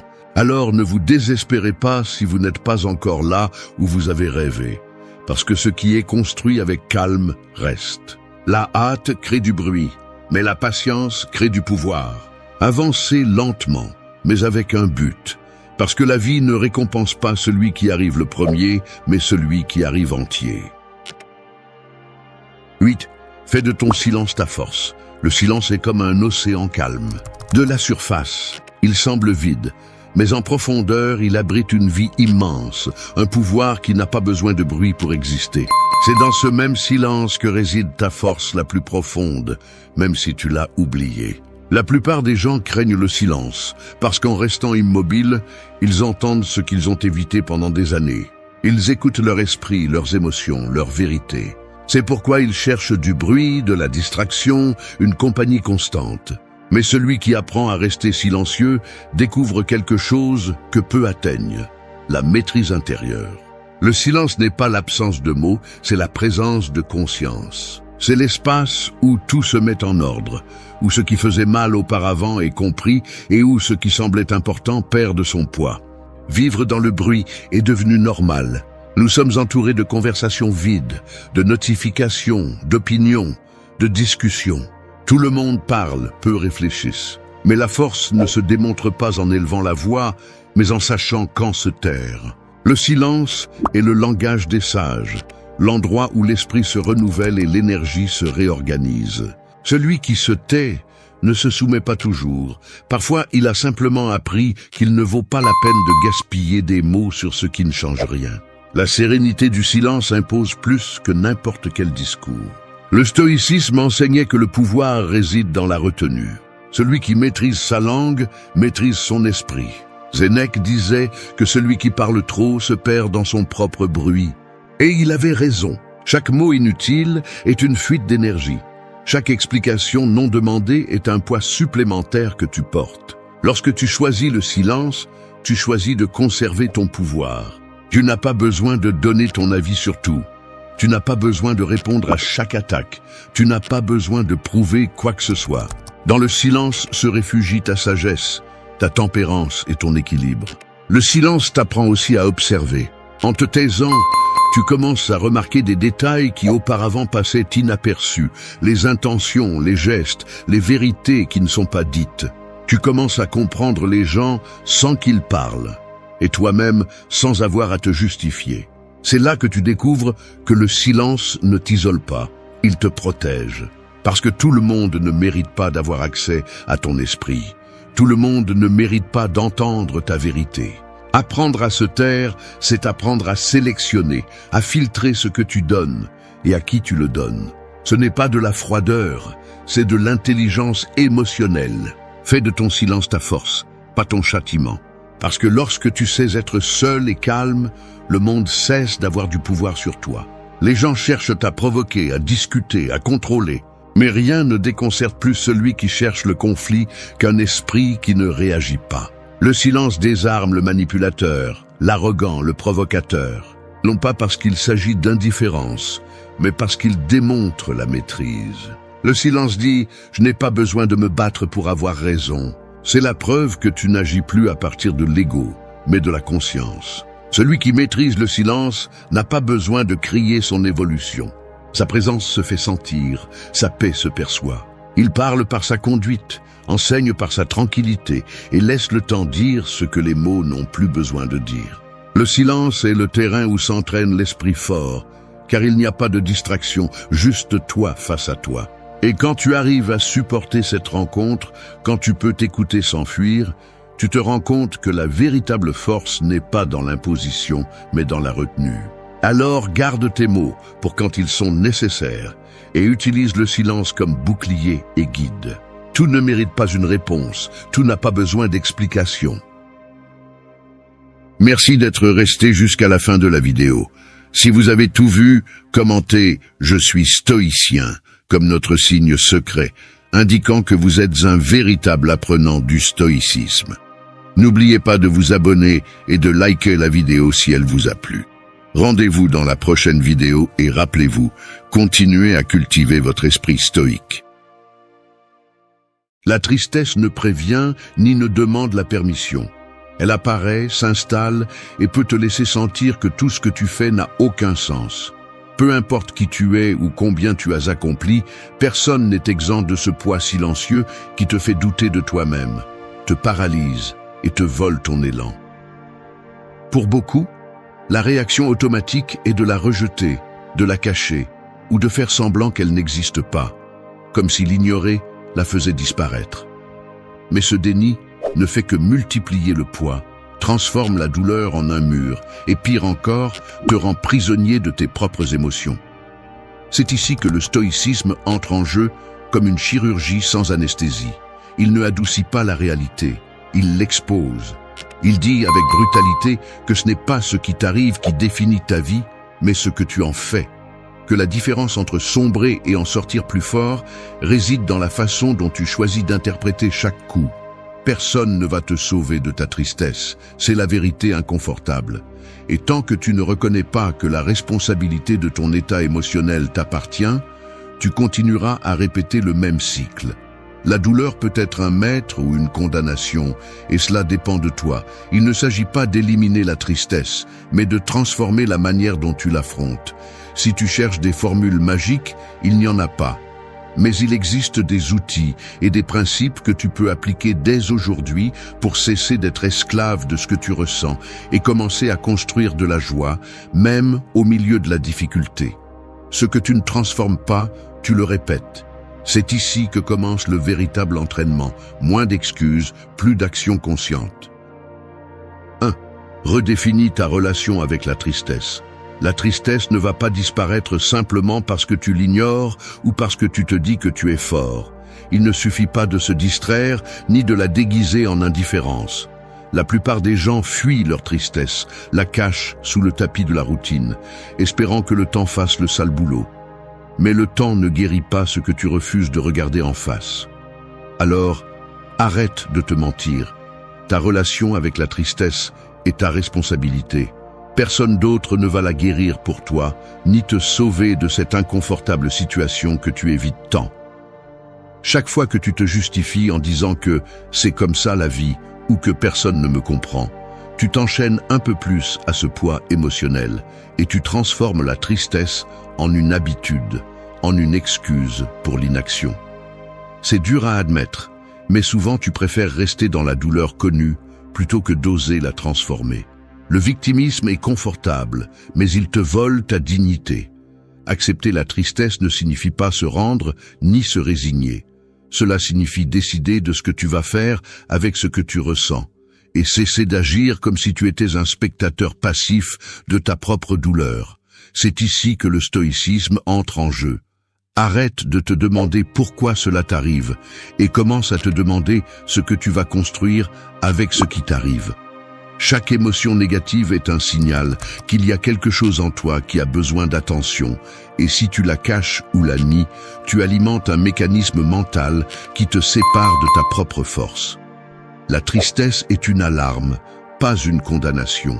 Il te revient de redéfinir ce lien, cesser de la voir comme un fardeau éternel et commencer à la comprendre comme une opportunité d'ajuster ta façon de vivre, de penser et d'agir. Ne tombe pas non plus dans le piège bon marché de croire que ressentir de la tristesse te rend plus profond ou spécial. Ce romantisme ne fait que perpétuer l'idée que la souffrance est ton identité. La tristesse peut t'apprendre, mais seulement si tu as le courage de l'affronter sans embellissement ni drame. Il faut une honnêteté brutale. Reconnais ce que tu ressens, nomme-le, cesse de le cacher et prends des décisions inconfortables. Je ne suis pas ma tristesse. Répète-le jusqu'à ce que tu y crois. Tu ne peux pas contrôler tout ce qui t'arrive, mais tu peux contrôler la manière dont tu te relies à tes états internes. Si tu permets à la tristesse d'être ton filtre, tu déformes tout ce que tu vois et fais. Si tu l'affrontes et apprends ce qu'elle vient te montrer, tu reprends le contrôle sur ton énergie et ta direction. Cesse d'attendre que l'humeur revienne par magie. Le premier pas est toujours de redéfinir la narration interne. La tristesse n'est pas la fin, c'est un tournant. Ta vie ne s'améliore pas si tu continues à alimenter des pensées défaitistes. Elle s'améliore lorsque tu assumes la responsabilité de réinterpréter ce que tu ressens. Personne ne va faire ce travail pour toi. Le véritable changement commence lorsque tu cesses de négocier avec tes excuses et choisis avec fermeté une nouvelle norme pour ton bien-être émotionnel. Ne te contente pas de survivre. Tu mérites d'avancer, mais seulement si tu le décides par des actes, pas par des désirs. 2. Choisis consciemment comment tu interprètes ce qui se passe. Tu te réveilles avec l'estomac noué parce que tu te souviens de ce qui s'est passé hier ou de l'inquiétude que tu as pour demain. Tu te lèves, tu vas aux toilettes, tu te regardes dans le miroir et là, c'est là, cette sensation que la journée commence en pente. Tu commences à passer en revue mentalement tes tâches, les mots qu'on t'a dit, les choses qui se sont mal passées, et sans t'en rendre compte, ton humeur est déjà conditionnée. Tu ne te demandes pas pourquoi tu te sens ainsi, tu l'acceptes simplement comme le fond de ta journée, comme si la tristesse était un mur inévitable. Mais personne ne t'a appris qu'entre ce qui se passe et ce que tu ressens, il y a un espace que l'on appelle interprétation. Et cet espace t'appartient. Personne ne peut l'occuper à ta place. Ce que tu en fais détermine si aujourd'hui tu te noies ou tu te relèves. Si tu laisses ton esprit fonctionner en automatique, tu vas vivre en filtrant la réalité à travers le prisme de tes anciennes douleurs. Chaque mot d'autrui, chaque geste, chaque souvenir passe par un mécanisme qui décide si tu le prends comme une offense, une défaite, une confirmation de tes peurs ou une opportunité de grandir. La plupart des gens ne se rendent même pas compte de ce processus, et ainsi, jour après jour, ils renforcent le même schéma. Tu vois ce que tu t'attends à voir, tu ressens ce que tu crois mériter, et tu répètes l'histoire qui te convient le mieux pour justifier ton état actuel. L'interprétation n'est pas neutre, c'est un investissement d'énergie. Tu passes ta vie à croire que tu réagis à ce qui t'arrive, alors qu'en réalité, tu réagis à ce que tu penses de ce qui t'arrive. Et cette nuance change tout. Le stoïcisme ne te dit pas de devenir de pierre. Il te parle de liberté, liberté de décider comment tu comprends ce qui t'arrive, même au milieu de la douleur. Tu peux choisir si un échec est un signe que tu ne sers à rien ou une opportunité d'ajuster ta trajectoire. Tu peux décider si une perte est le début de la fin ou le commencement d'une nouvelle étape. Chaque fois que tu choisis consciemment comment interpréter un fait, tu diminues le pouvoir de la tristesse automatique et tu récupères un peu de contrôle sur ton humeur. Si tu ne t'entraînes pas à ce muscle mental, la vie va te traîner selon le climat émotionnel du jour. Mais si tu assumes le coup de penser différemment, tu deviens le protagoniste de ton propre processus. Je ne te demande pas de te mentir ni de peindre tout en optimisme forcé. Je te demande d'observer avec une brutalité honnête quelle histoire tu te racontes et si cette histoire te rapproche ou t'éloigne de la vie que tu souhaites. La tristesse, souvent, ne vient pas de ce que tu perds, mais de l'interprétation rigide et fataliste que tu choisis sans t'en rendre compte. Ce qui se passe est une chose, ce que cela signifie pour toi en est une autre. Et là se trouve le pouvoir. Tu peux toujours réécrire le sens. Choisis encore et encore le sens que tu donnes à ce que tu vis. Personne ne peut te ravir cette liberté. Ce n'est pas de la magie, c'est une pratique quotidienne. Change ton interprétation et ta réalité changera. 3. Entraîne ton attention dans le présent. Je reconnais que mon esprit a tendance à fuir le présent comme quelqu'un qui veut éviter de regarder une facture impayée.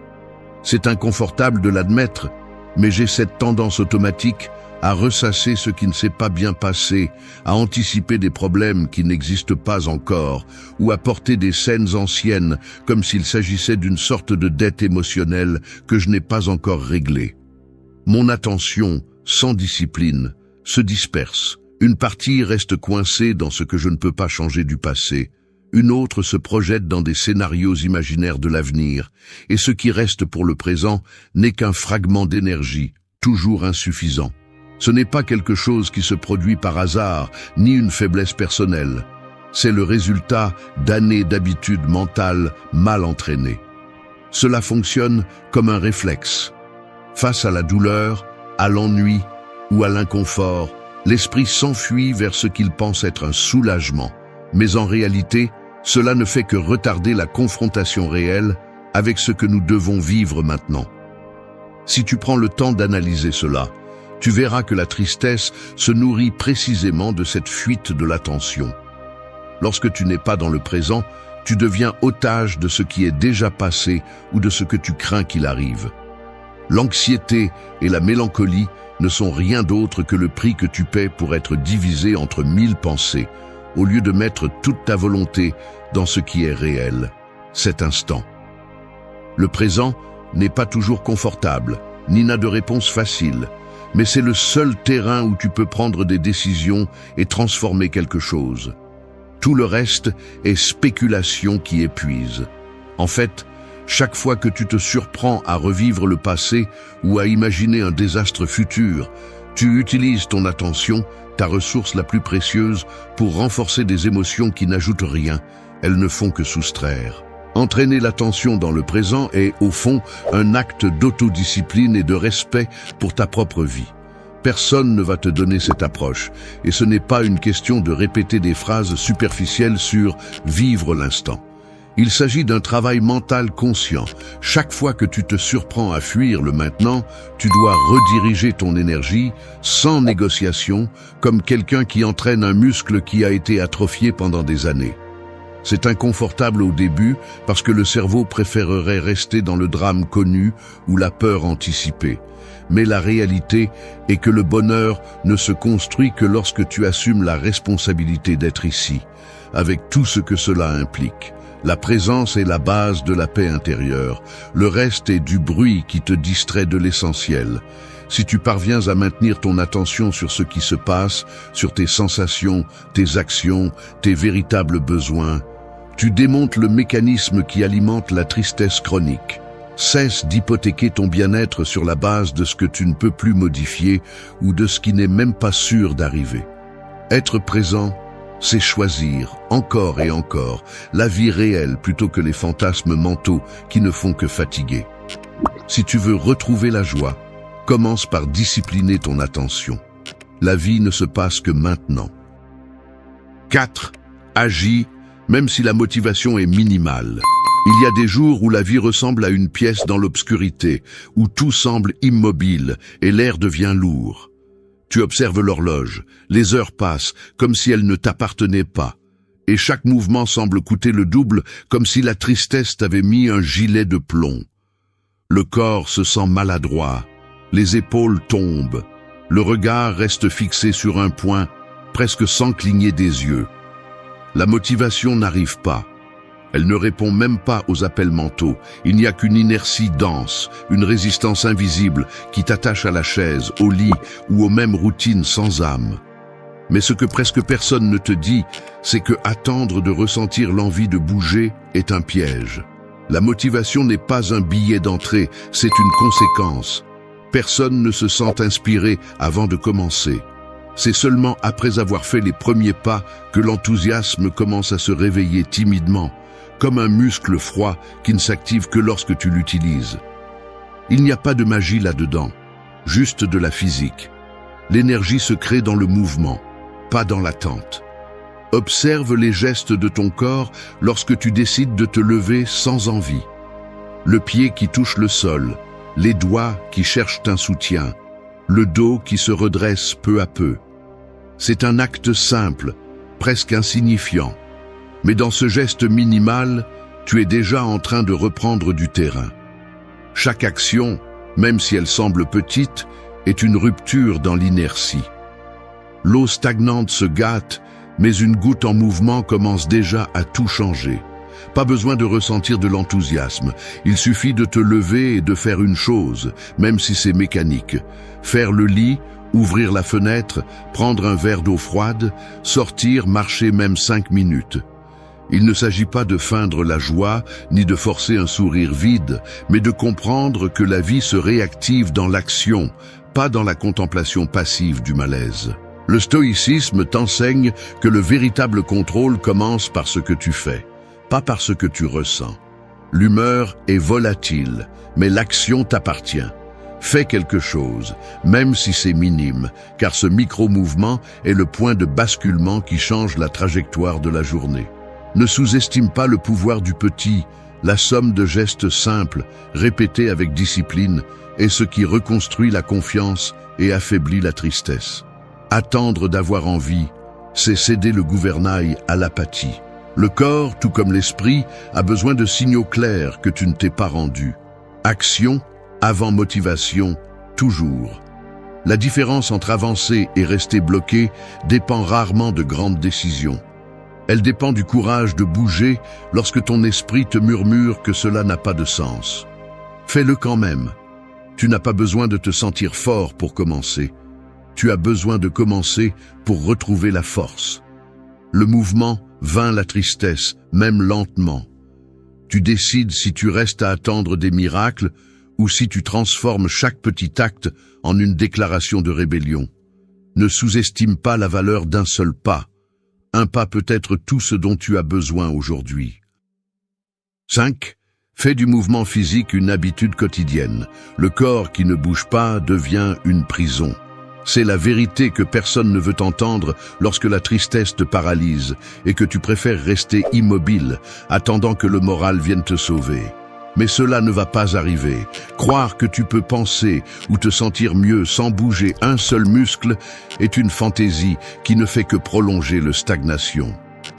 Le mouvement physique n'est pas un luxe, ni une suggestion amicale. C'est un ordre biologique et psychologique. Il ne s'agit pas d'avoir envie, il s'agit de réaliser que ton corps est l'interrupteur principal de ton énergie émotionnelle. Si tu te résignes à des journées entières de sédentarité, ne te trompe pas en croyant que la tristesse est quelque chose de mystique qui vient de l'extérieur. L'inertie est la meilleure amie de la mélancolie chronique. Si tu ne bouges pas, tu te flétris, et tout le reste ne sont que des excuses qui sonnent sophistiquées, mais ne masquent que de la paresse et de l'autocompassion.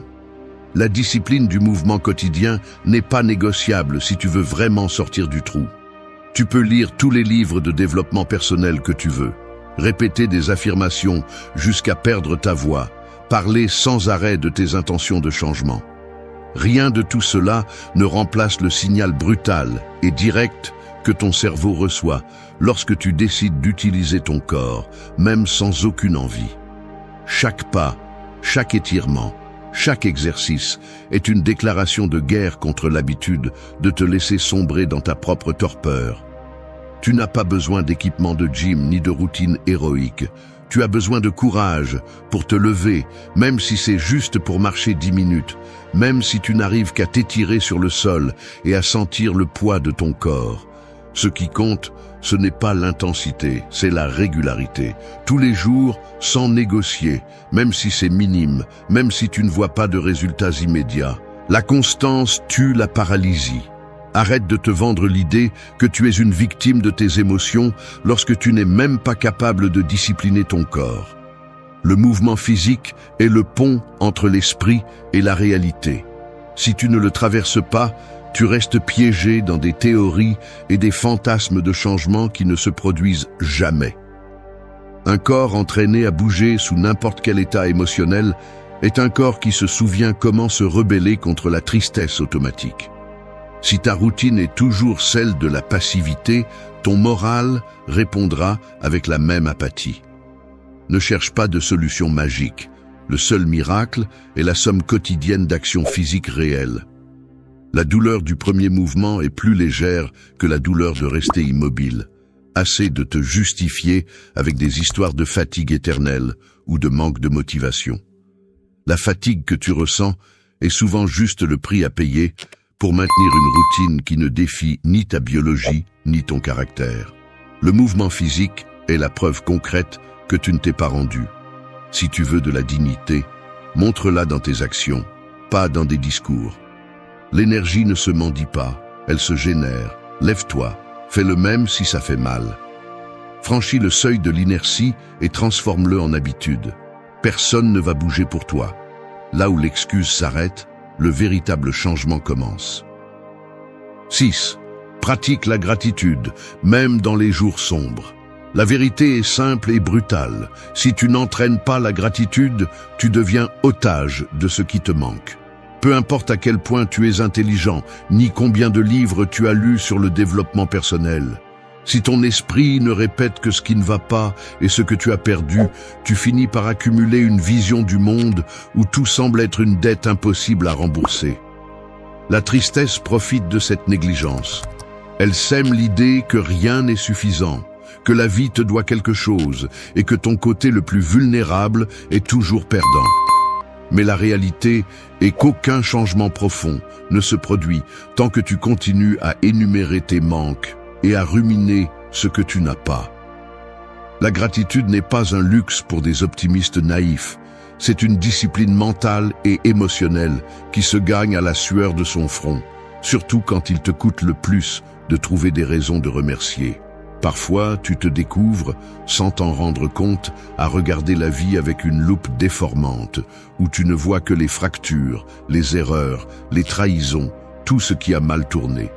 Il est facile de rester piégé dans ce mécanisme, car le cerveau est conçu pour détecter les menaces et les problèmes. C'est un biais de survie, mais pas de plénitude. Le problème survient lorsque tu transformes cette habitude en ta seule façon de regarder. Tu finis par croire que la tristesse est inévitable et que la gratitude n'est qu'une fantaisie superficielle. Cependant, ce qui transforme vraiment ton expérience, c'est la décision consciente de chercher de petits faits, des détails minimes, qui brisent ce filtre négatif. Il ne s'agit pas de nier la difficulté, ni d'inventer de fausses raisons pour te sentir mieux, mais d'entraîner l'esprit à reconnaître que, même dans les jours sombres, il existe des fragments de valeur et des moments qui méritent d'être honorés. Remercier n'élimine pas la douleur, mais cela t'empêche de rester défini par elle. Remets en question cet élan intérieur à mépriser ce que tu as, parce que cela ne correspond pas à tes attentes. Cette insatisfaction chronique est, bien souvent, un piège mental qui te vole l'opportunité de te connecter à la réalité. La gratitude est une forme de rébellion contre cette narration de manque. C'est dire à ton esprit: tu n'es pas seulement ce qui te manque, tu es aussi tout ce que tu as déjà surmonté.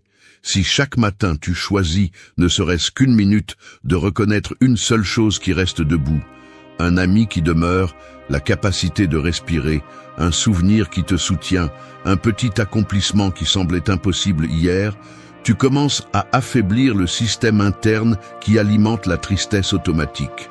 La gratitude est une discipline, pas un état d'esprit passager. Entraîne-la comme on renforce un muscle qui a été atrophié trop longtemps. Tu n'as pas besoin d'attendre que tout s'améliore pour la pratiquer. En fait, les jours les plus difficiles sont ceux qui l'exigent le plus. La gratitude est l'outil qui recalibre ta perception et te redonne ta dignité, car elle t'oblige à cesser de mesurer ta vie uniquement par les douleurs et les pertes. Parfois, remercier est l'acte le plus courageux, car cela défie la logique du ressentiment et de la plainte. Décide, sans négocier, de chercher ce qui reste encore, ce qui peut encore croître, ce qui mérite encore ton respect. La gratitude n'est pas du conformisme, c'est de la clarté. C'est se rappeler que, même si la tristesse insiste pour te réciter sa liste de dettes, tu peux choisir sur quoi concentrer ton énergie.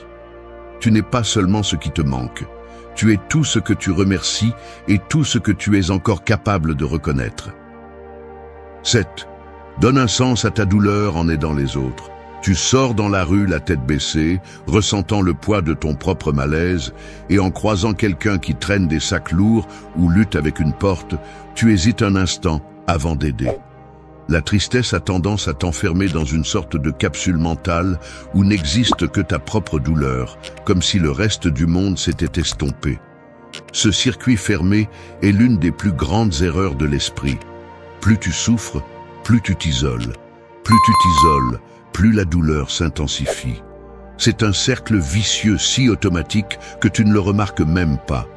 Mais si tu l'analyses de près, tu verras que la tristesse te pousse à te regarder le nombril et à chercher des raisons pour justifier pourquoi ta souffrance est spéciale, différente, presque intouchable par la réalité des autres. Le résultat est que la vie se rétrécit et le sens s'évapore. La plupart des gens ne comprennent pas qu'à ce stade, aider les autres n'est pas seulement un acte altruiste, c'est une stratégie de survie émotionnelle. La psychologie le souligne clairement. Lorsque le focus est fixé sur soi-même, tout malaise tend à se magnifier. Le cerveau commence à fonctionner en mode pénurie, ne voyant que ce qui manque, ce qui fait mal, ce qui ne peut pas être changé. Mais si tu t'obliges, même de manière forcée au début, à intervenir dans la vie d'un autre, quelque chose dans cette machinerie interne se recalibre. Il ne s'agit pas de faire de grands gestes héroïques, ni de devenir une sorte de sauveur professionnel. Un message sincère, écouter celui qui va moins bien que toi, offrir ton temps ou ton expérience, même si la motivation est minimale, suffit. Dans cet acte, tu brises l'enfermement mental. L'énergie que tu utilisais pour tourner sur ton propre axe se redirige vers l'extérieur, et cela constitue déjà un changement de dynamique. La tristesse se nourrit d'inertie et d'isolement. Le service l'affaiblit car il t'oblige à sortir de ton petit monde. Personne ne guérit complètement seul, mais aider les autres est le pont qui relie ta douleur à un sens plus grand. Le stoïcisme ne parle pas de se sacrifier jusqu'à l'épuisement, mais d'utiliser la douleur comme matière première pour quelque chose d'utile. Si tu attends seulement de te sentir bien pour aider, tu n'agiras jamais. La douleur qui n'est pas partagée se gâte, devient ressentiment ou auto-indulgence. Mais lorsque tu décides, consciemment, de transformer ton inconfort en action concrète envers l'autre, tu convertis un état passif en une déclaration de pouvoir. La douleur partagée perd de sa force. C'est la différence entre sombrer et grandir. Chaque fois que tu détournes ton regard de ton propre drame pour reconnaître la souffrance d'autrui, ton esprit entraîne une compétence fondamentale, la résilience altruiste. Le sens ne se trouve pas en fouillant des réponses dans tes propres blessures, mais en construisant quelque chose de précieux avec elles. Le but n'est pas une révélation mystique ni une phrase motivationnelle. Le but est ce que tu fais avec ce qui te fait mal. Lorsque tu décides d'aider, même dans quelque chose de petit, tu montres que ta douleur ne te définit pas, elle te rend simplement humain. Sers, même lorsque tu n'en as pas envie. Donne, même si tu sens que tu n'as pas grand-chose à offrir. Car l'acte de sortir de toi-même est la meilleure thérapie contre la tristesse chronique. Celui qui aide, cède. Celui qui donne un sens à sa douleur retrouve sa dignité. Si tu veux changer ton état, commence par changer ta direction. Tu n'as pas besoin d'attendre de te sentir bien pour faire le bien. Fais le bien, et ton moral suivra. Personne ne sort seul de la tristesse, mais tout le monde peut tendre la main en premier. 8. Exprime ton malaise sans peur ni honte, je dois l'admettre. Parfois, j'ai eu l'impression que si je parlais de mon malaise, quelque chose en moi se briserait pour toujours. Je me suis vu, assis devant quelqu'un, jouant avec mes mains, déglutissant, regardant le sol, cherchant le moment exact pour dire ce qui me pèse, et quand enfin j'essaie, la voix peine à sortir, faible, comme si elle demandait la permission d'exister. La poitrine se tend, la mâchoire se serre, et l'esprit commence à fabriquer des histoires de rejet ou de honte avant qu'un seul mot ne traverse la distance. C'est une bataille invisible.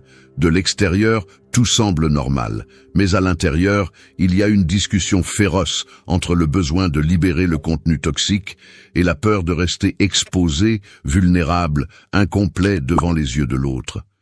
Le silence devient une sorte de prison auto-imposée. Tu maintiens la douleur en serrant les poings, en respirant court, en espérant que personne ne remarque ce qui t'arrive vraiment. Et pourtant, le corps envoie des signaux.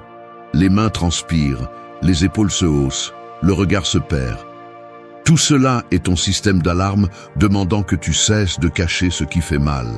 Exprimer le malaise n'est pas un acte de faiblesse, c'est un exercice de dignité. Il n'y a pas de vertu à se taire sur ce qui te submerge, ni d'honneur à faire semblant qu'il ne se passe rien pendant que tu t'effondres de l'intérieur. La tristesse ne se dissout pas dans le silence.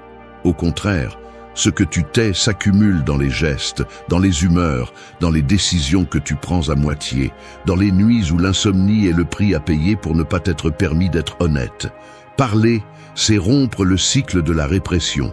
Chaque fois que tu ouvres la bouche, même si c'est juste pour dire « je me sens mal », tu sauves une partie de toi qui était restée piégée dans la censure. Ce premier geste est inconfortable, oui, mais c'est le signe le plus clair que tu as décidé de cesser de négocier avec la peur. Ce qui se nomme perd une partie de son pouvoir. C'est la vérité inconfortable que personne ne t'enseigne, enfant. Tu n'as pas à tout lâcher d'un coup, ni à chercher une compréhension parfaite de l'autre côté. Il suffit de nommer l'essentiel, de mettre des mots sur ce qui pèse. Tu peux le faire à voix haute, avec quelqu'un qui sait écouter, ou même en écrivant, laissant l'encre fonctionner comme un drain émotionnel. Le corps le ressent. En parlant, les muscles se relâchent un peu, la respiration se libère, la tension baisse même d'un degré. Ce n'est pas de la magie. C'est de la biologie et de la conscience. Le stoïcisme ne consiste pas à endurer à tout prix, mais à différencier ce qui dépend de toi. Et oui, exprimer la vérité de ton état est ta responsabilité. Ne te trompe pas en croyant que tu seras plus fort en te taisant. Ce que tu réussis, c'est à porter un sac à dos de plus en plus lourd et à faire semblant de ne pas le sentir. Le véritable courage n'est pas de supporter en silence, mais de te montrer humain, même si la voix tremble. La peur d'être jugé n'est qu'un filtre mental. La plupart des gens portent aussi leur propre fardeau et comprendront beaucoup plus que tu ne l'imagines. Parfois, le simple acte de dire « cela me fait mal » ouvre un espace où la tristesse se transforme, même si ce n'est que de manière minimale, en possibilité de soulagement ou, au moins, en un repos pour le corps et l'esprit. Tu n'as pas besoin de permission pour ressentir ni pour l'exprimer. Cacher la douleur, c'est la perpétuer. La dignité commence là où la honte s'arrête. Ose nommer ton malaise, et tu verras que l'insupportable devient gérable. Parle, même si tu ne sais pas par où commencer. Ta santé émotionnelle dépend de cette honnêteté, pas des apparences. 9. Permets-toi de te reposer et de te renouveler sans culpabilité. L'esprit moderne fonctionne comme une usine qui n'éteint jamais ses moteurs. Il produit des pensées, des inquiétudes et des exigences sans relâche, comme si la valeur personnelle dépendait de ne jamais s'arrêter. Tu laisses la fatigue s'accumuler comme une poussière invisible sur chaque décision, te convainquant que l'épuisement est noble, que la fatigue est une médaille et que seuls les faibles demandent une pause. Mais c'est un mensonge dangereux, un piège brutal déguisé en vertu. L'épuisement ne te rend pas fort, il te rend fragile. Tu es comme ce mécanisme qui ne reçoit jamais d'entretien. Tôt ou tard, les performances chutent, le moral se brise, les émotions se gâtent par manque d'oxygène. Le corps ne pardonne pas l'accumulation de dettes physiques et mentales. La tristesse s'infiltre précisément dans ces espaces où tu ne t'es jamais permis de t'arrêter et de reprendre des forces. Il n'y a pas de résilience sans renouvellement. Celui qui ne fait que résister finit par se briser. Arrête de te raconter que te reposer, c'est perdre du temps ou que tu ne mérites de t'arrêter que lorsque tout est fait. Cet état d'esprit te mène à une autodestruction lente. Tu confonds épuisement avec productivité, fatigue avec responsabilité. Et tu te refuses le droit fondamental à la pause parce que tu crois que quelqu'un évalue ta valeur à chaque seconde. Personne ne te le dira en face, mais cette auto-exigence n'est qu'une autre forme de faiblesse. L'incapacité de reconnaître tes limites, la peur enfantine de paraître moins capable si tu admets que tu as besoin de récupérer de l'énergie. Le repos n'est pas une récompense, c'est une condition minimale pour fonctionner. Si tu ne le comprends pas, tu finiras par payer avec ta santé, tes relations et la lucidité que tu défends tant. La tristesse se renforce sur le terrain de l'épuisement. Un être épuisé est une proie facile pour toute émotion destructrice. Le plus absurde, c'est que pendant que tu te refuses le repos par peur de paraître faible, tu deviens esclave d'un système interne qui ne s'est opéré qu'au bord de l'effondrement. Il n'y a pas de dignité dans la performance sans pause. Il n'y a que de l'épuisement déguisé en héroïsme bon marché. Celui qui ne sait pas s'arrêter ne sait pas avancer. Repose-toi, même si ton esprit résiste. Fais le même si tout en toi crie que tu n'as pas le temps ou que la vie n'attend pas. Si tu n'entraînes pas ta capacité à relâcher le rythme, ton énergie devient toxique et la joie se transforme en un lointain souvenir. Permets-toi la pause, car sans elle, il n'y a pas de renouvellement, seulement une répétition fatiguée des mêmes erreurs. Le repos conscient est un acte de bravoure dans un monde obsédé par l'inertie. Tu n'as pas besoin de demander la permission pour prendre soin de toi. Personne ne va t'applaudir d'arriver détruit à la fin de la journée. Récupère le respect de soi. Celui qui se renouvelle se respecte. Le contraire est de l'abandon de soi. Ne confonds pas le stoïcisme avec la négation de tes besoins fondamentaux. Le véritable stoïque reconnaît quand il est temps d'agir et quand il est temps de se replier pour revenir plus fort. Ne deviens pas ton propre geôlier simplement parce que l'environnement l'exige. Le repos est force. La culpabilité est le résidu d'un esprit mal entraîné. Repose-toi sans négocier. Renouvelle ton énergie sans honte. C'est seulement ainsi que tu peux recommencer à choisir ta vie, au lieu de simplement la survivre. Ligne iconique. Le repos n'est pas une faiblesse, c'est une discipline supérieure. 10. Fais de l'engagement personnel ta plus grande force. L'engagement personnel est la différence entre vouloir changer et vraiment changer. Il n'y a pas moyen d'adoucir cela. Si ta parole envers toi-même a peu de valeur, toute technique, tout livre, tout conseil finit par n'être que du bruit de fond. Ce qui sépare la résignation de la transformation, c'est ce pacte silencieux et brutal de ne plus négocier avec tes excuses. La plupart d'entre nous veut se sentir mieux, mais n'est pas prête à supporter l'inconfort quotidien que demande la véritable amélioration. Nous nous remplissons d'intentions, de projets à moitié réalisés, de promesses reportées, comme si le simple fait de vouloir avait un poids réel sur le résultat. Mais la vie ne répond qu'à ce que tu fais de manière soutenue, pas à ce que tu rêves quand personne ne te voit. Quand je parle d'engagement, je ne fais pas référence à une motivation passagère, ni à un élan de volonté qui s'éteint dès que la tristesse revient. Je parle d'une décision intérieure, presque contractuelle, de cesser de trahir tes propres limites et de faire chaque jour ce que tu as dit que tu ferais, même si l'esprit demande une trêve, même si le corps proteste, même si personne ne t'applaudit. Le mécanisme est simple, mais inconfortable. Chaque fois que tu romps une promesse envers toi-même, ton cerveau enregistre cet échec, et peu à peu ta confiance en toi se fracture. Le résultat est une chaîne invisible de petites trahisons quotidiennes qui pèsent plus que n'importe quelle douleur extérieure. La véritable force vient de l'accumulation d'actes qui semblent minimes, mais qui répétés réécrivent l'identité. Personne ne peut te donner ce muscle. Il se construit uniquement par des faits, pas par des discours. Je reconnais que je me suis raconté des histoires pour justifier mes propres chutes. Aujourd'hui, ça n'a pas d'importance. Demain, je commence. Ce n'est pas si grave. Mais au final, ce qui reste, c'est la dette envers toi-même. L'engagement personnel ne se mesure pas en héroïsme, mais en la capacité de maintenir tes décisions quand il n'y a plus de témoins ni d'incitations externes. Le stoïcisme le dit clairement. La seule chose que tu contrôles vraiment, c'est ta disposition à tenir ta parole.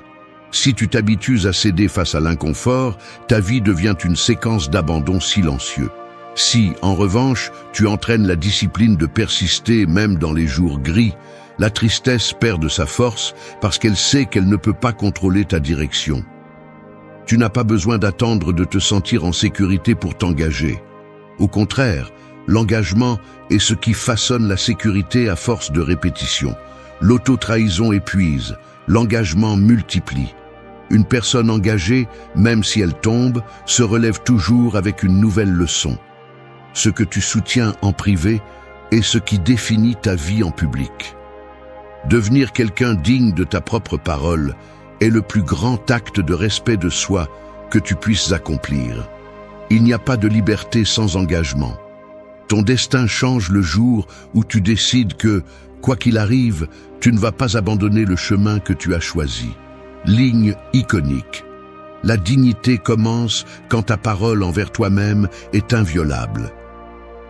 Merci d'être resté jusqu'à la fin de la vidéo.